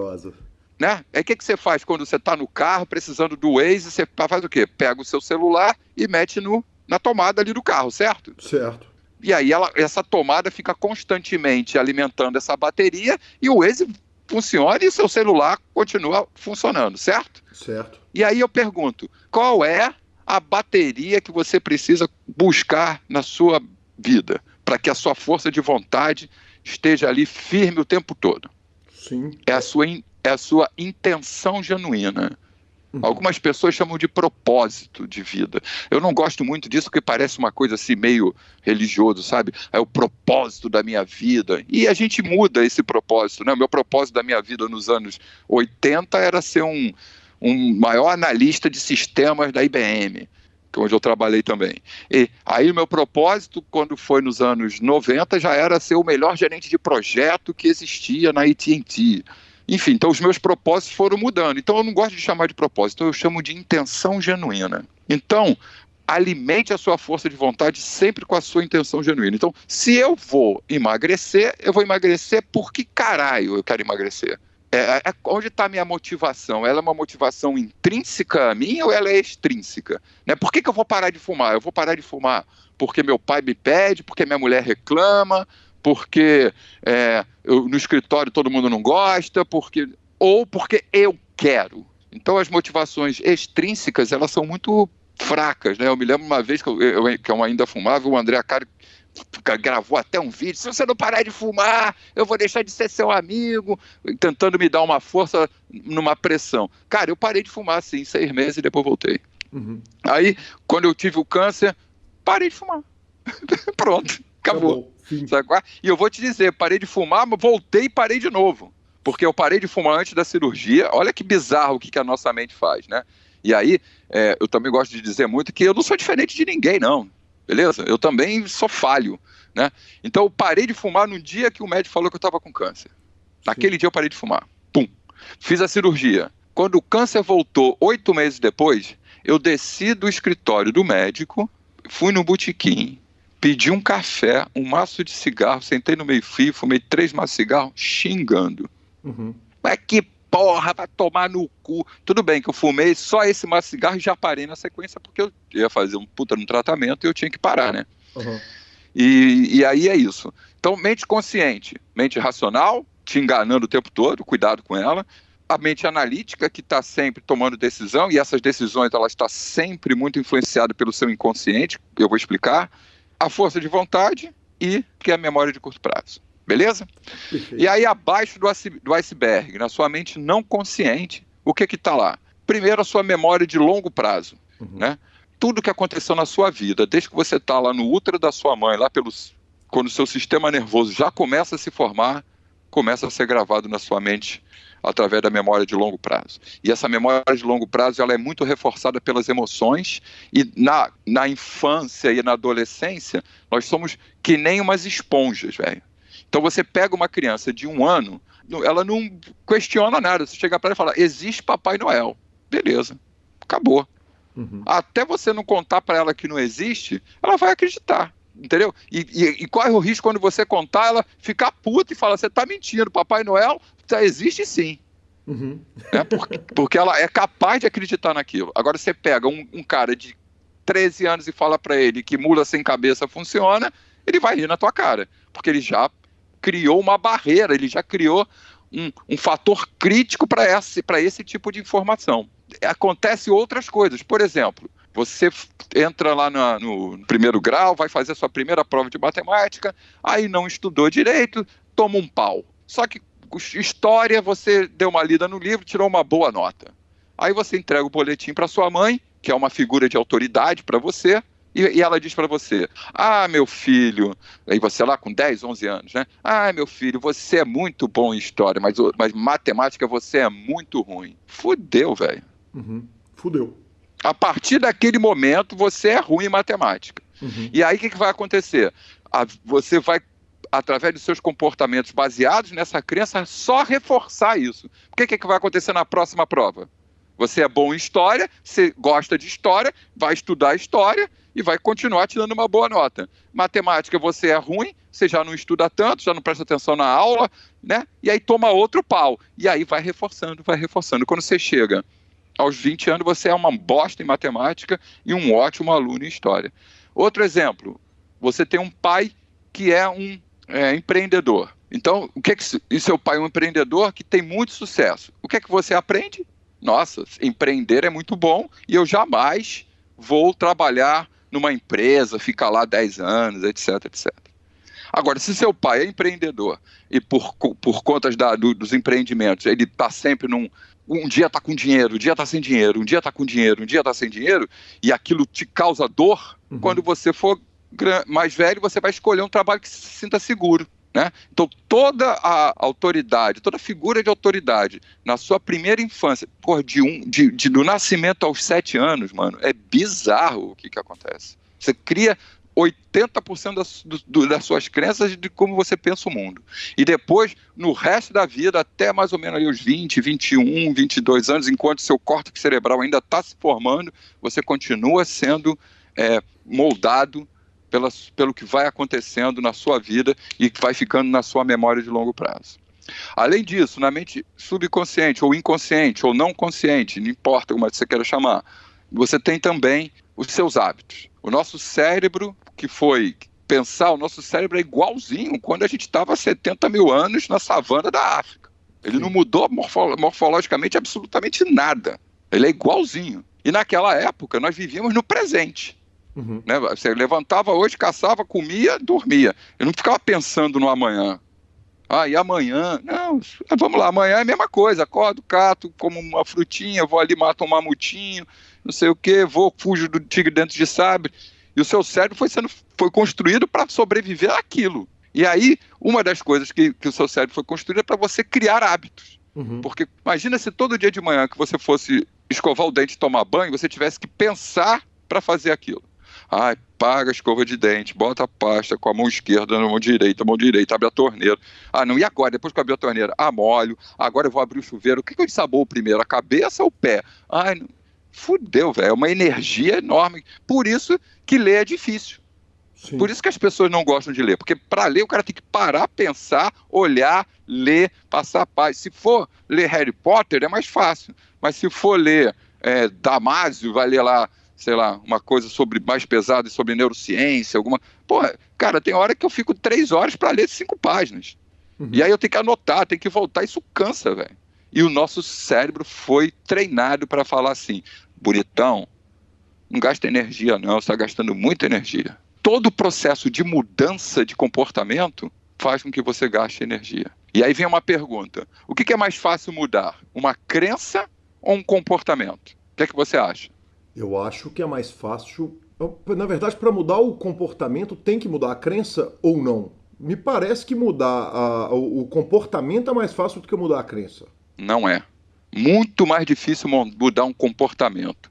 Vou te dar um exemplo. Você acredita piamente que você precisa fazer um regime. Certo. Né? Então isso está na sua crença. E aí você se depara com uma barra de chocolate. O que é que você faz? Você rapidamente muda a sua crença para comer aquela barra de porco. Não tem problema não, vou comer aqui, beleza, tá tudo certo. Então mudar comportamentos enraizados é muito difícil, porque o seu cérebro quer a recompensa imediata.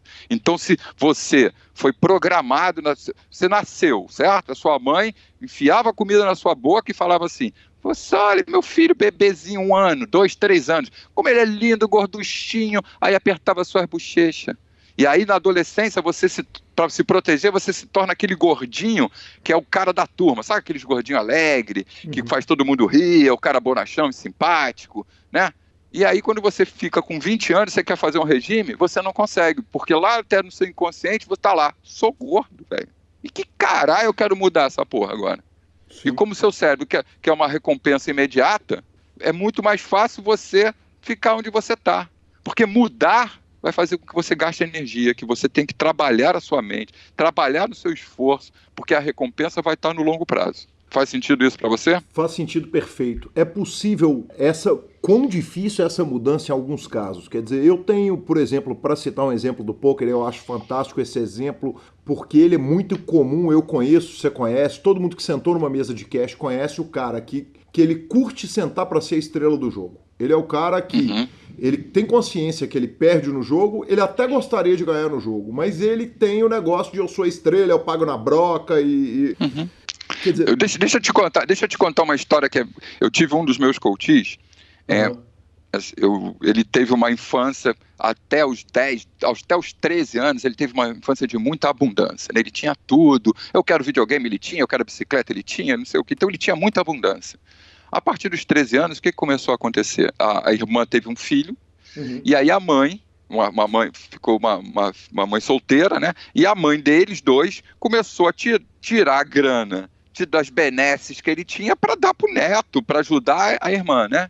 Sim. E ele, naquela época, sofreu demais com aquilo, porque ele se sentiu perdendo as coisas, ok? Perfeito. Aí um dia ele tá me contando uma mão. Porra, Bernardo, tava lá, e aí eu betei, o cara tripetou, e eu e não sei o quê, e eu fui botando range no cara, porra, chegou lá no River, porra, o cara, all-in, eu botei o range no cara certinho, aquele pote enorme, mano, mas eu dei call. E aí a gente conversando sobre essa ação dele, caralho, mas por que cacete você deu call? Porque se você tinha botado o range certinho no cara. E aí a gente conversando, chegamos à seguinte conclusão.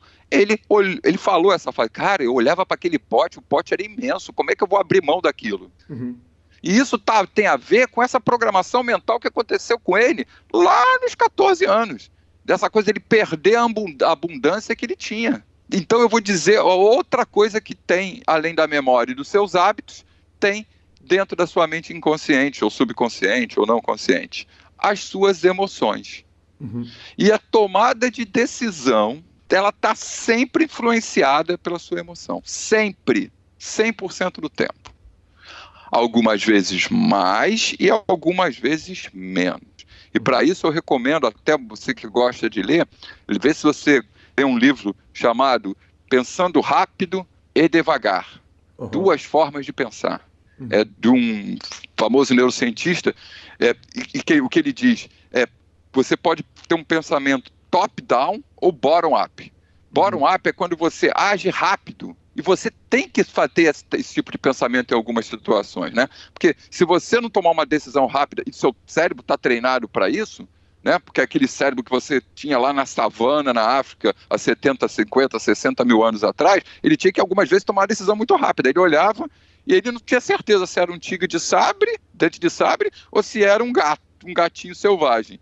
Mas estava ali na mira-mota e ele vazava, velho. Porque se ele não tomasse aquela decisão rápida, baseado numa emoção, através das memórias que ele teve, se fosse um tigre dente de sabre, comia ele, velho. Então ele tinha que tomar muitas decisões rápidas. E o seu cérebro está treinado para fazer isso, né?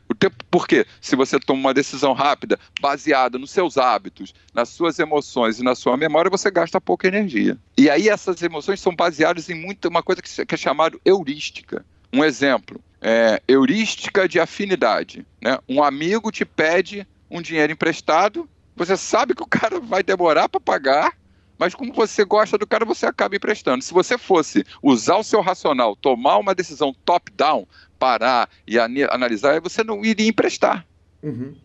Aí são mais de 150 heurísticas. Então, dá uma olhada, as nossas tomadas de decisões estão o tempo todo, 100% do tempo, atreladas às nossas emoções. Né? Por exemplo, você acabou de falar aí, né?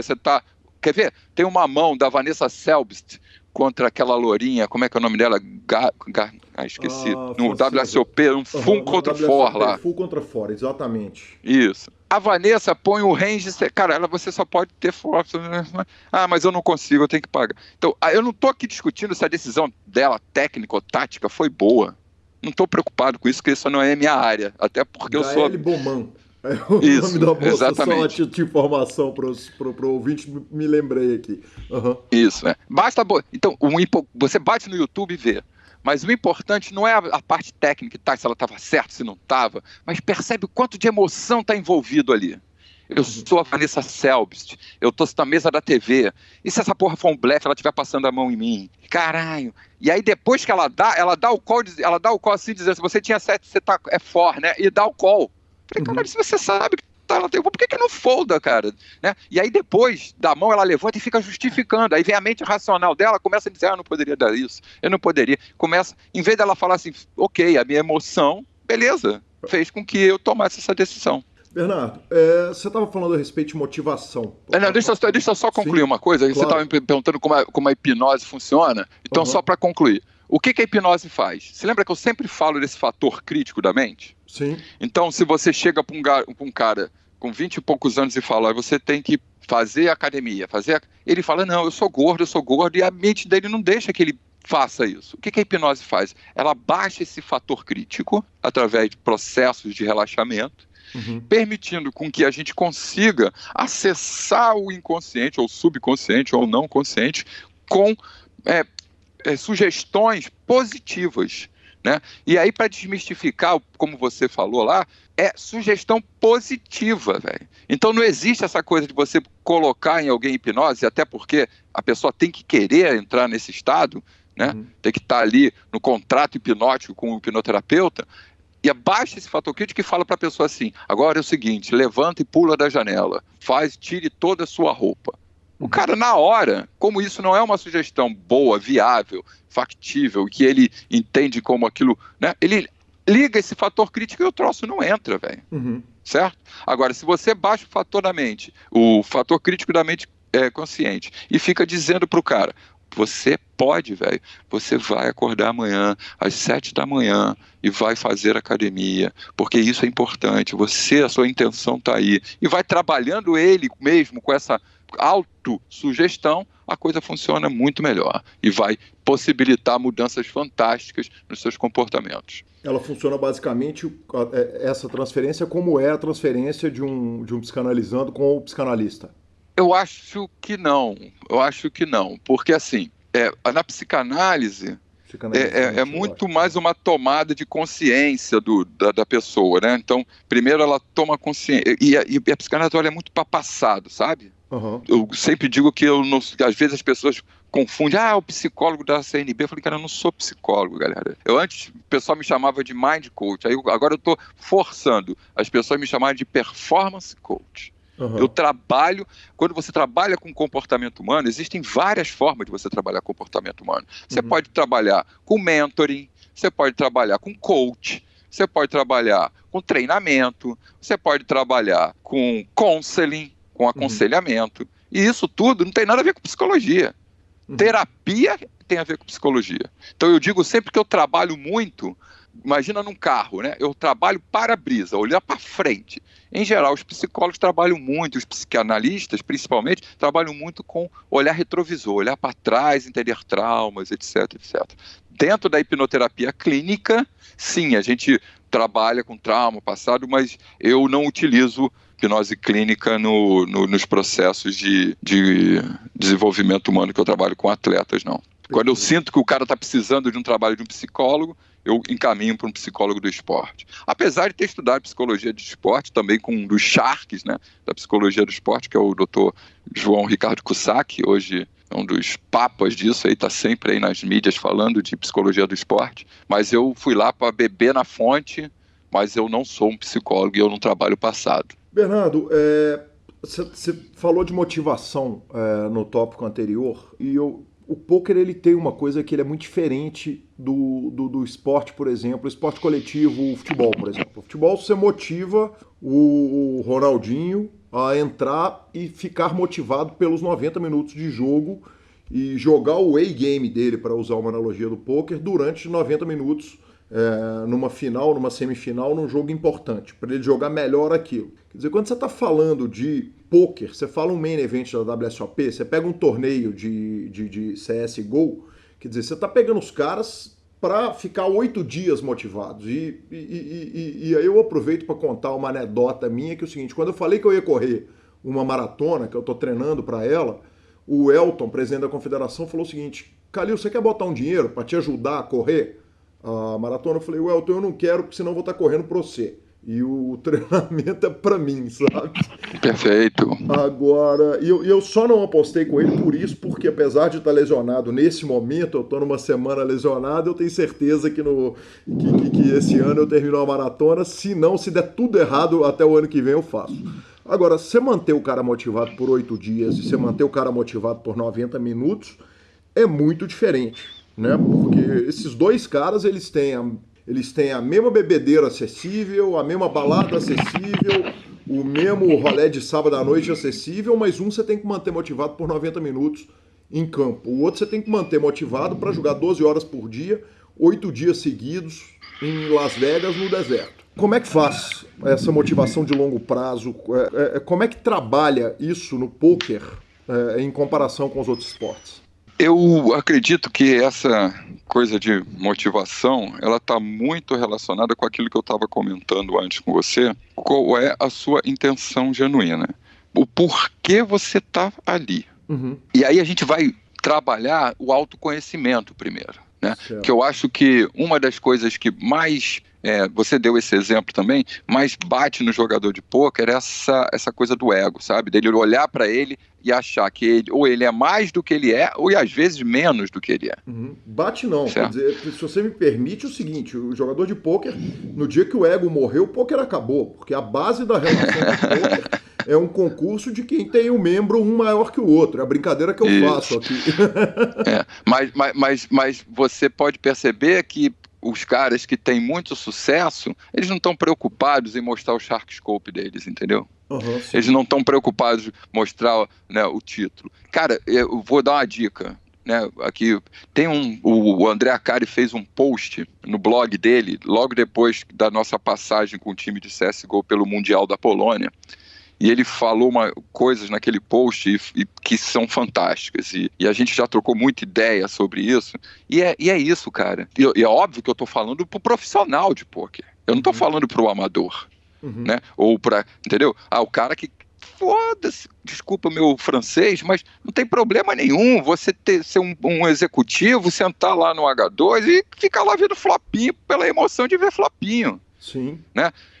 Mas o que é importante é você entender por que é que você está fazendo aquilo. Você está fazendo aquilo porque você gosta de ver flopinho ou porque você tem paixão pelo jogo?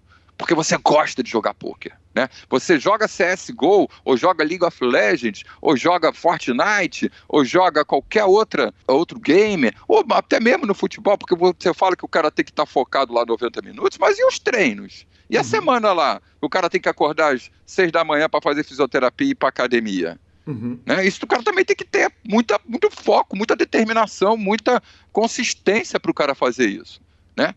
E o que acontece lá quando o cara... o Michael Jordan estava falando uma vez que eu li um livro sobre a biografia dele, ele fala assim, cara, em 26 vezes o meu time confiou em mim para fazer a cesta da vitória e eu errei. E eu falhei. E eu falhei de novo e de novo na minha vida. E é assim, e é por isso que eu obtive sucesso. Quer dizer, se você está fazendo aquilo ali, entendendo o que você está fazendo, entendendo as dinâmicas do poker, entendendo que vai bater o out do cara, né? Entendendo, cara, eu vi e de novo eu falo dele, porque é o Shark que eu acompanho mais de perto no poker. Eu fiquei 40 dias com o André Akari em Vegas, no BSOP de acho que de 2017 ou 2016, não me lembro agora. Teve um torneio, cara, que foi bizarro o que esse cara fez, velho. Ele é muito pica nessa coisa mental, entendeu? Ele estava num dia 2 ou 3 de um torneio grande, acho que pagava muito bem, ele estava ali nos 40 left, uma coisa assim, chegando, e aí ele foi dormir no dia seguinte, porra, Bernie, eu tô chipado, vai ser muito bom, beleza, então tá bom, vamos lá. Aí a gente desceu, ele foi pra mesa, eu falei pra ele, André, como sempre, precisa de alguma coisa, dá um toque que a gente agiliza. E ele foi lá jogar o torneio dele e eu fui jogar um sitting goalzinho lá pra me divertir. Completamente de objetivos diferentes. E eu consciente que eu tô ali baralhando, dando risada, né? E ele tá lá jogando super sério. Aí daqui a pouco eu já caí lá, 1h30 depois, já caí lá do City Go, tô indo pro banheiro e vem ele andando na porta lá do Amazon, se eu não me engano, que é a última sala, lá no final do corredor.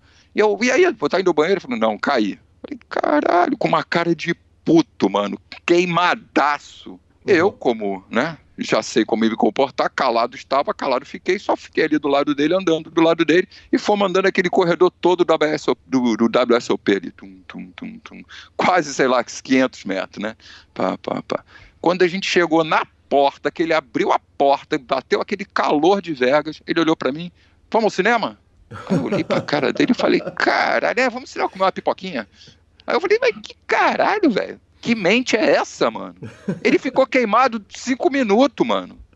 E aí, só depois, eu fiquei quieto, depois que eu fui perguntar, pô, mas como é que foi aquilo? Aí ele já explicou que ele pegou 2 rei, quebrou, sei lá, e contou lá os ranges da tudo pra eu aprender um pouquinho, né? Mas e aí, não importa, velho. O que importa é assim, que tesão, velho. Eu tô em Vegas jogando WSOP, mano. É isso que motiva, sabe? Sim.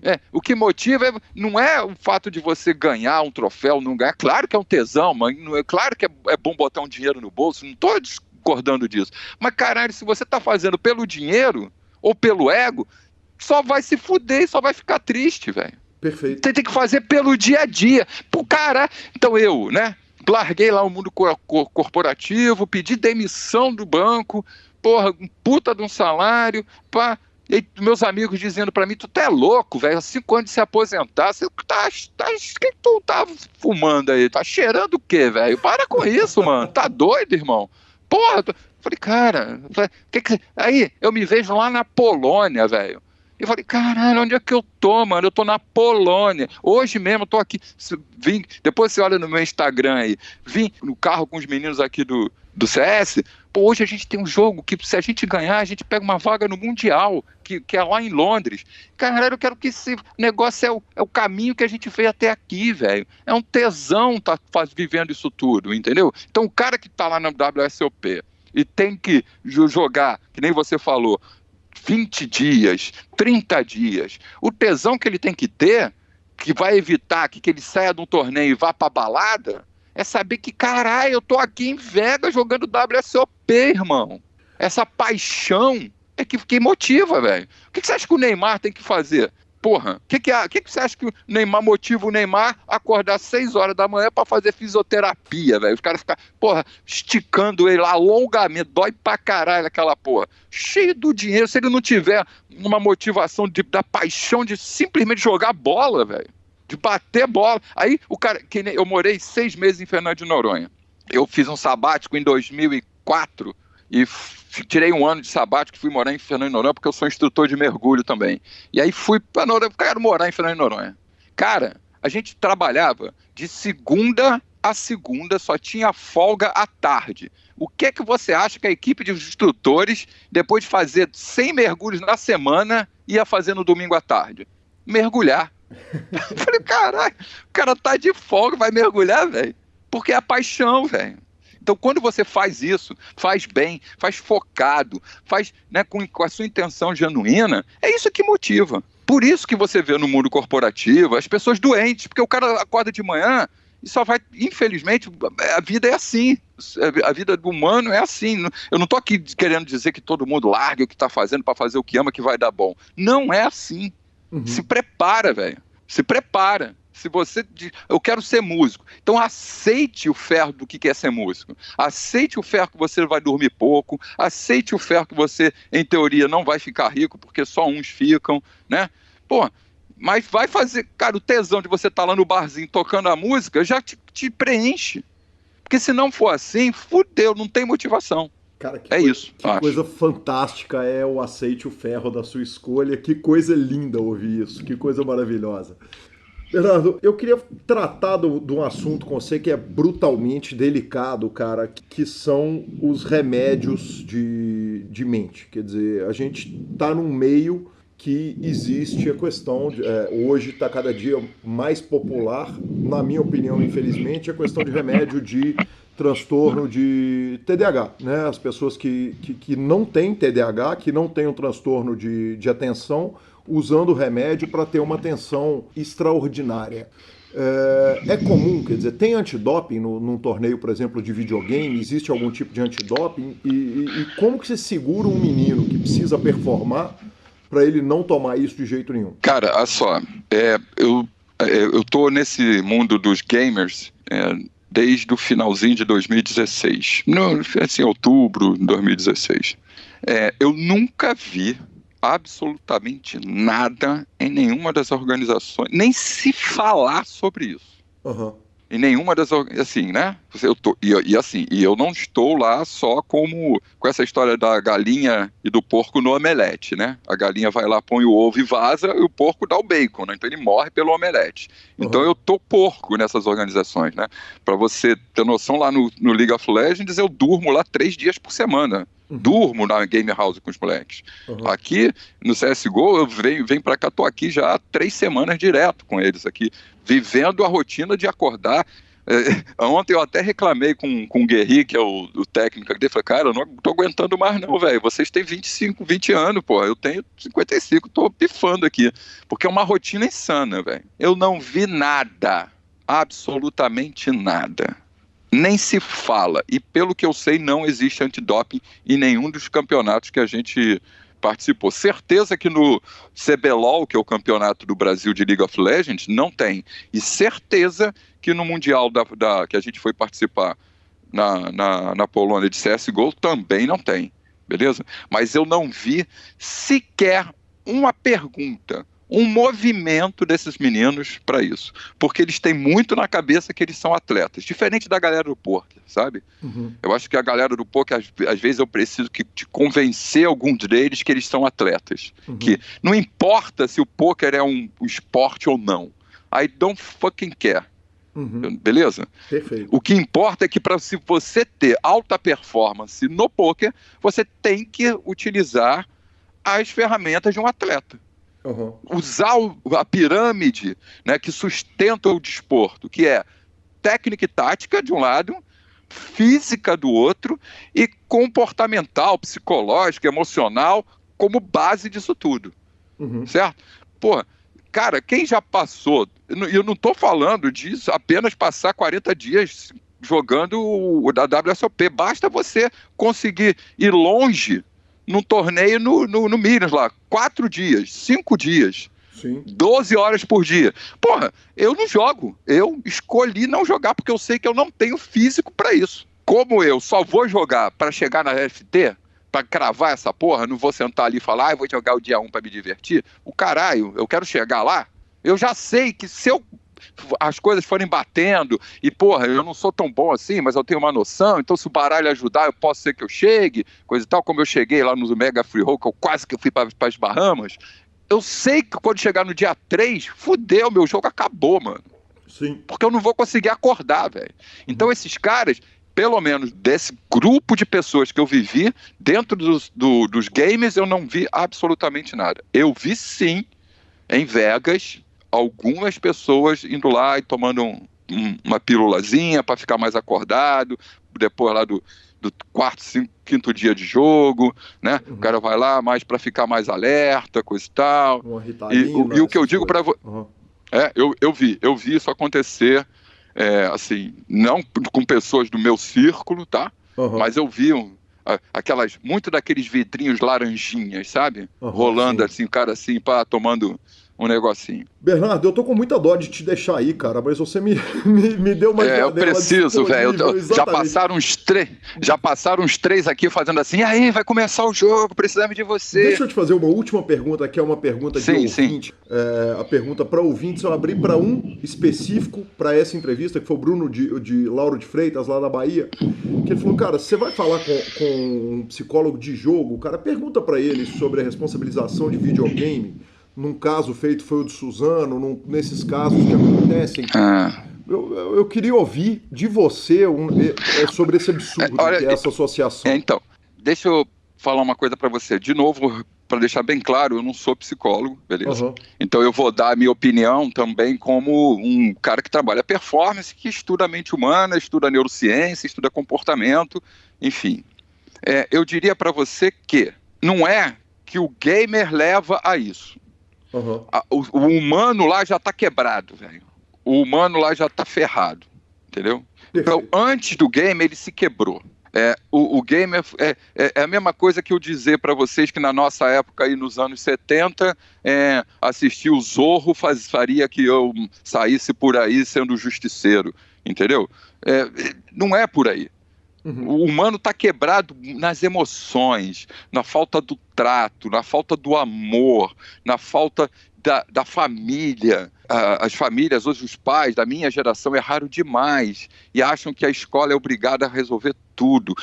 O cara está o dia todo no escritório trabalhando 12 horas por dia, não tem tempo para conversar com o filho. Então ele não sabe o que está acontecendo. A informação também bombardeando todo mundo com essa coisa que eu disse para você, que você tem que ser feliz, que a felicidade é tudo de bom e que os adolescentes eles estão deprimidos. Porque eles têm uma expectativa de ser alegre, de ter coisas, né? De ter o iPhone, de ter... Cara, na minha adolescência, eu sofri bullying, velho. E eu fiz bullying. Só que a gente tratava aquilo como faz parte do jogo. Faz parte do jogo do relacionamento em sociedade, você se colocar, puxar a corda pro seu lado, dar a corda, né? Onde eu morava, tinha um troço que era batismo. Quando mudava uma pessoa para o bairro ali, o cara era batizado. E o batizado era o quê? Tomar um monte de ovo na cabeça, jogar farinha, não sei o quê, fazer umas sacanagens, papapá. Acabava o ano letivo, a gente jogava ovo nas turmas, um no outro, ficava brigando lá, fazia uma guerra de ovo. Né? E era normal. Então eu tomei e fiz, né? Só que hoje não. Eu acho que falta o pai ali, sabe? Eu acho que falta a família. A família é base para muita coisa, sabe? E eu tive muita sorte de ter uma família muito amorosa, uma família fantástica, mas eu não diria que o videogame simplesmente é mais uma coisa, sabe? É a mesma coisa que o cara ver um filme no cinema, é a mesma coisa que o cara ter acesso a jogar soft, dar tiro lá com as arminhas, né? Pô, na minha época eu dava tiro de espingarda de chumbinho e nem por isso eu saí por aí matando todo mundo, entendeu? E a coisa da informação, da gente seguir modelos, sabe? Essa coisa da gente começar a ser muito americanizado, de seguir modelo dos americanos, e aí você tá o tempo todo vendo o que tá acontecendo aqui, os caras aprendem, velho.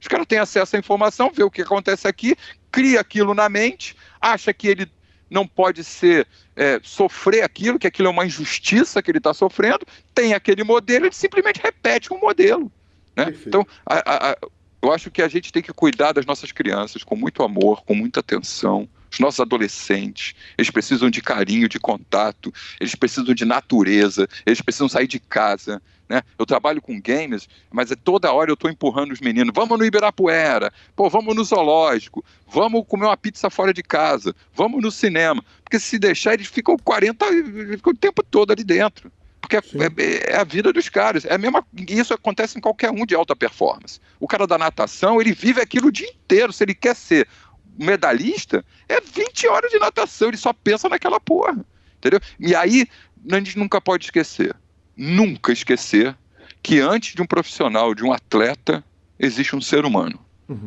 Temos que cuidar do ser humano, sempre, primeiro, das nossas crianças, dos nossos adolescentes e dos nossos atletas.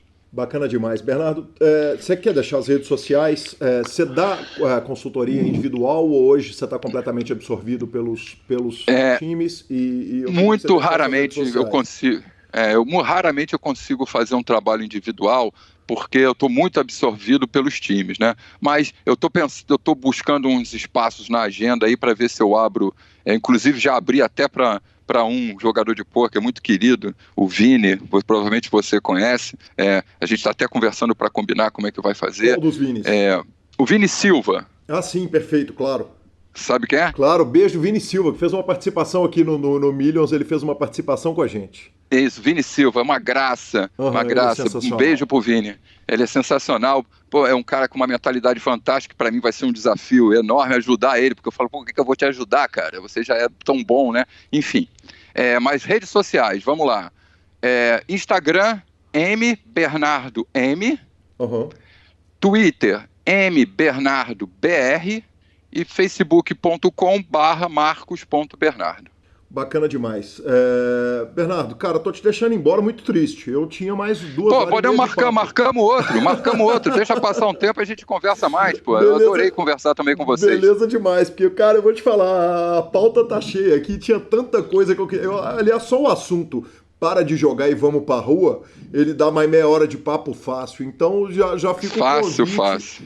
E já fica o convite, e na hora que você quiser e puder, tá aberto o microfone, só você me dá o grito. Tá bom, Guilherme. Muito bom, muito obrigado. Agradeço aí o pessoal do Super Poker. Vocês são minha família. Nós estamos juntos aí em todos os momentos, nas transmissões. Sou fã de carteirinha de vocês, não perco uma. De vez em quando vou até levar umas empadinhas lá para os meninos. A gente está sempre junto e eu sou muito fã de vocês e agradeço aí a oportunidade de ter essa conversa. Estou muito feliz e obrigado. Estamos junto para a vida. Vambora, vamos ajudar as pessoas aí, se eu conseguir um pouquinho. Obrigado. Tamo junto, obrigado, Bernardo, um abraço. Professor Marcelo Lanza, que entrevista, hein? Tratamos de temas polêmicos, temas fantásticos, que cara legal. Eu realmente, como vocês ouviram aí, eu teria condição de falar mais umas 3 horinhas com ele. Ele tem a grande característica que nós temos, ele curte conversar, curte o bate-papo. Exatamente. Time D0, disposição total para falar, legal demais. E acho que o Bernardo logo vai voltar aqui, porque a pauta gigante que eu tinha, eu não tratei nem metade da pauta. Então tem mais um tantão de coisa que eu vou precisar dele e logo ele vai estar aqui. Sucesso, muito obrigado, Bernardo. Vamos, monstro. É exatamente, sensacional. Eu acho muito legal quando a gente faz essas entrevistas fora do jogador em si, né? É importante que o contexto do jogo, eles são várias coisas diferentes e é bem bacana abordar esse tipo de coisa. Bacana demais, Lanzinha. Dando aquela passada rápida pelos bets esportivos, você vai contar pra gente aí que o Campeonato Mineiro na reta final, o senhor atolou aí pra tentar dar uma salvada nos últimos resultados. Como é que foi a parada? É aquilo que a gente conversou sobre odds justa, odds ajustada, né? Se você olhar que ontem nós tivemos Cruzeiro e Patrocinense no Mineirão, de Cruzeiro com o time completo, que vem mais ou menos descansado, estava pagando 1,20, é uma odds que você vai olhar, ela é ruim, mas ela é justa, porque o Cruzeiro é muito favorito nesse jogo.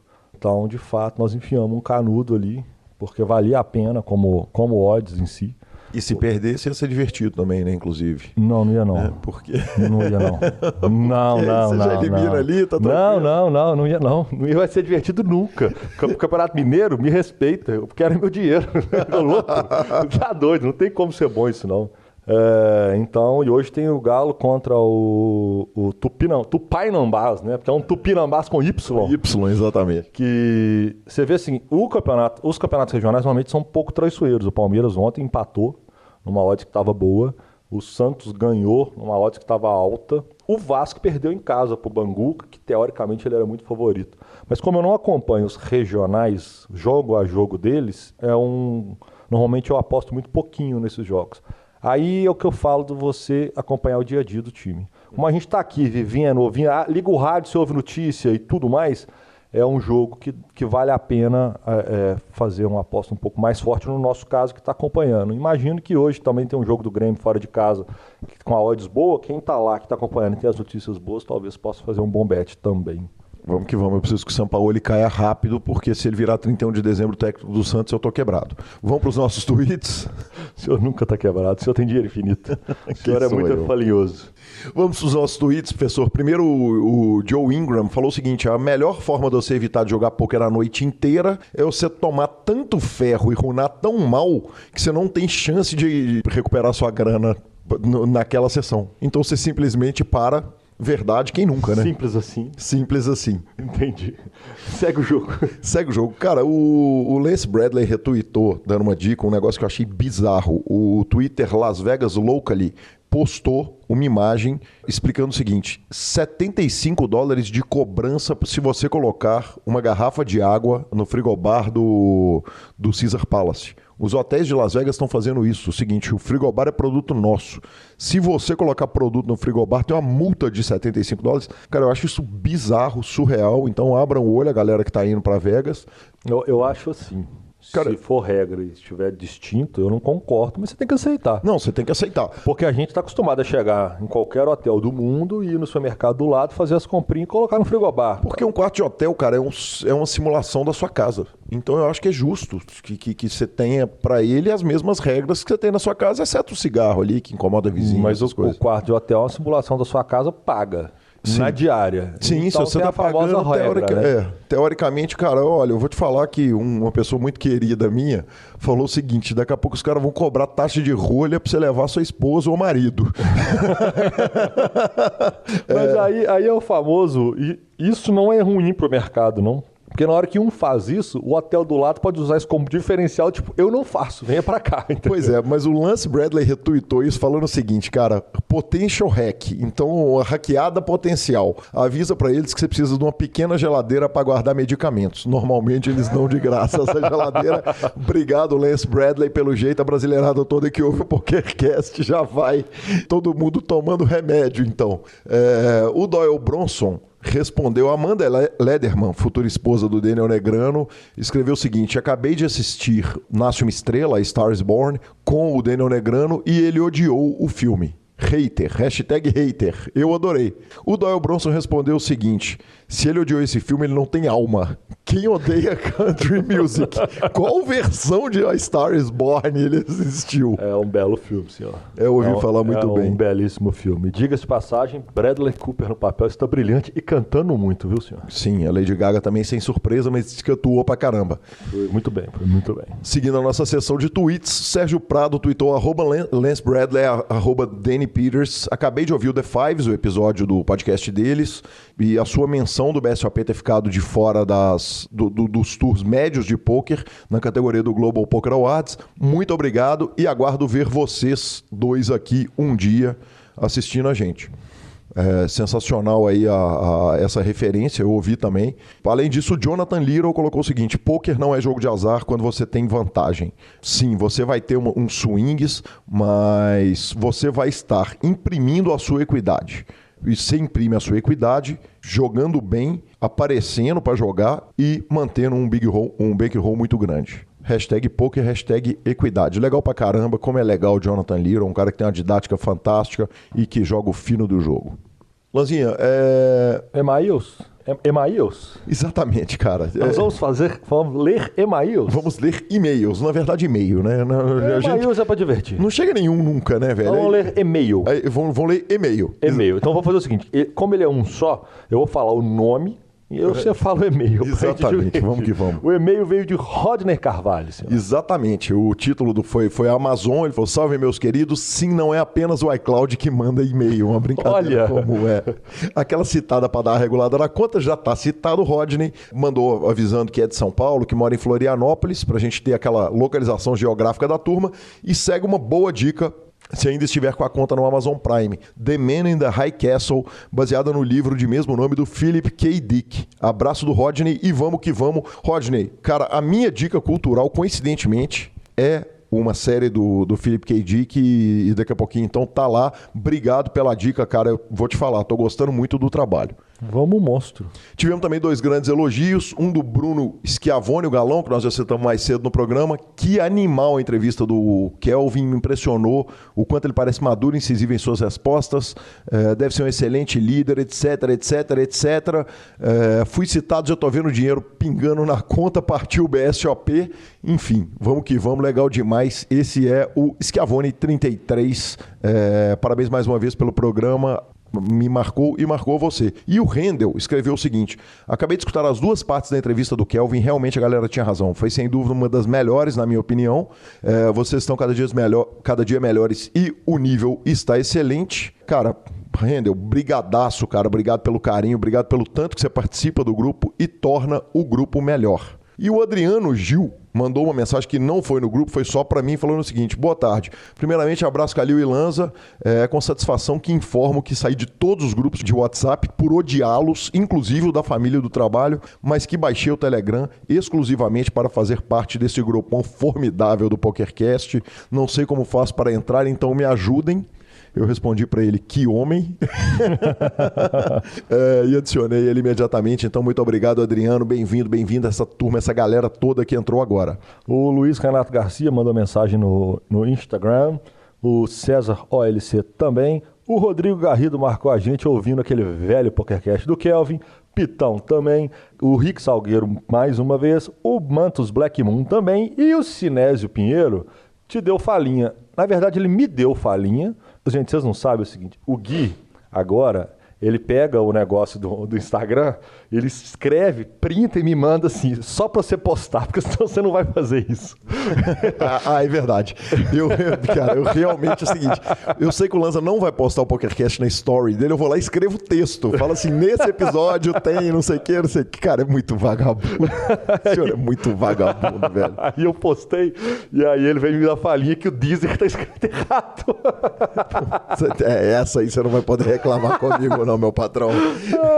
Então eu só tô falando, tô reclamando, o senhor, tô fazendo um comentário. Nas próximas vezes o senhor escreve Deezer certo. Que coisa maravilhosa, velho. Que peito. Cara, o Pitão, que foi citado no programa, cravou 109, ainda colaborou com o programa lá na notícia do Sunday Million. Gansão só mandou uma foto do gráfico dele explodindo pra cima e falou o seguinte: obrigado pela citação, funciona. Pois nada, Lanza Maias no PS. Inclusive já tá citado de novo e já vai forrar de novo. Tem que pingar algum, né, nessa hora, porque não é possível. Nem que seja aquele almoço na churrascaria, né? Tá louco, É isso aí, vamos finalizando o programa. Superpoker.com.br, onde você tem tudo sobre poker no Brasil. Na aba de clubes, você tem a guia de clubes onde jogar no Brasil, agenda diária de torneios. Na aba de vídeos e no Super Poker no YouTube, você tem as transmissões ao vivo dos maiores torneios do mundo, análises técnicas, programas de humor, entrevistas icônicas e, claro, claro, o PokerCast, revistaflop.com.br, a sua revista de poker há mais de uma década, contando as grandes histórias do poker. Assine já, e mibilisca.com, cobertura mão a mão de torneios pelo Brasil e pelo mundo. Dica cultural, você começa, professor. A minha dica cultural da semana é Bumblebee, senhor. Para quem não viu, para quem não conhece, é a saga dos Transformers, que na época a gente era criança, né? Existiu o desenho dos Transformers, depois foi transformado em filme nesse boom tecnológico. Até então, para mim, o primeiro Transformers era o melhor filme de todos, e eles conseguiram, e aí eles se perderam no meio do caminho, ficou chato, ficou monótono, mas a série dos Autobots e Decepticons ganha um novo episódio com o Bumblebee, que chega agora no final da vida, e vale a pena. É um bom filme, é provavelmente o segundo melhor depois do primeiro. O Bumblebee, que sempre foi o personagem que ele é mais humano, vamos falar assim, de todos, então essa proximidade com os humanos é bem legal, tem bons diálogos, boas ações, e é um filme que eu recomendo bastante, assim, para quem gosta, diversão garantida, sem muito, né, aqueles roteiros tão elaborados, mas é um bom filme. Eu também queria falar sobre podcast Nerdcast, sobre a Capitã Marvel também, quem não ouviu e gosta do mundo, vai lá ouvir, que eles dão uma geralzaça sobre o filme, e sobre o que está por vir, vale bastante a pena. Eu tive a má notícia que o filme que eu prometi para a Roberta que vou assistir com ela tem 3 horas de duração. É o último, né? 3 ou 4 horas de duração. Nós estamos torcendo para ser 12. Exatamente. Ou mais. E eu estou torcendo para em 40 minutos resolver. Não, isso é impossível. Eu sei. Menos do que 2 horas e meia já é impossível. Beleza, não, tudo bem, vamos que vamos. Cara, minhas 2 dicas são as seguintes. A primeira é mais um livro de rock. Eu tinha falado do O Dia em que o Rock Morreu, do André Forastieri, que é incrível, maravilhoso, fantástico, sensacional, impecável.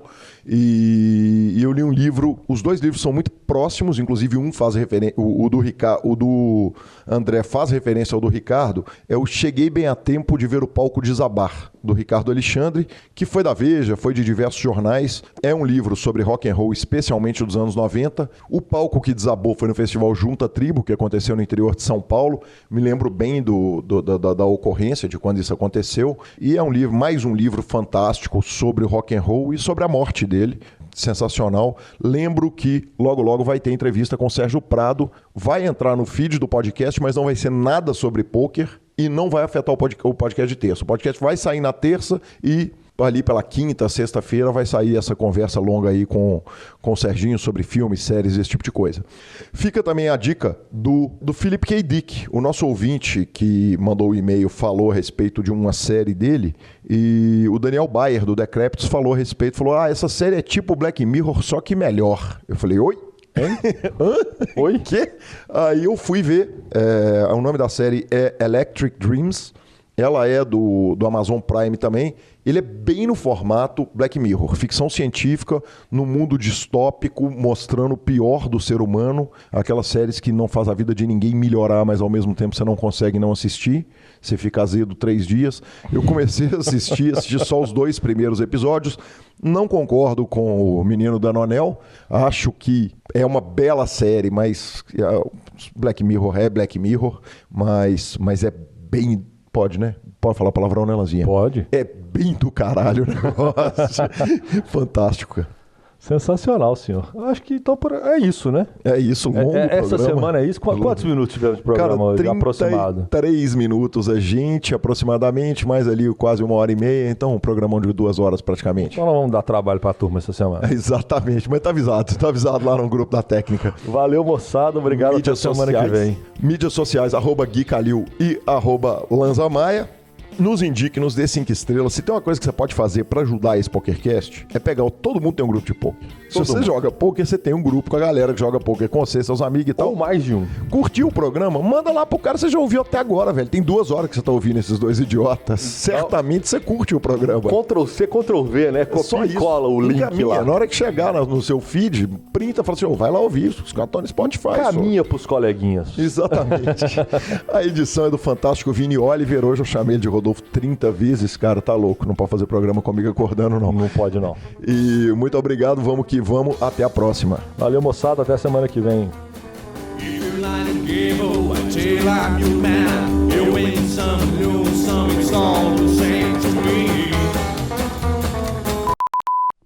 Beleza. Que homem, nem eu sabia disso, hein? Que homem. Não, não, eu não sei se ele vai mandar pra mim, não. Eu pedi, velho. Eu pedi o áudio dele. Se ele não mandar, você corta essa porra. O 13º Sunday Million aniversário. Ui, desculpa aí, Rodolfo. Ui, caramba. Desculpa aí, Vinão. Puta que pariu, hoje tá foda, acordei agora. É bom que vai dando material pro Rodolfo do Zeu. Ah, meu filho, aqui é assim mesmo. Rodolfo não, desculpa, Vinão. É bom que dá material pro Vini. A gente erra tanto que a gente erra até o nome do editor do programa, né? Desculpa, Vini, te amamos.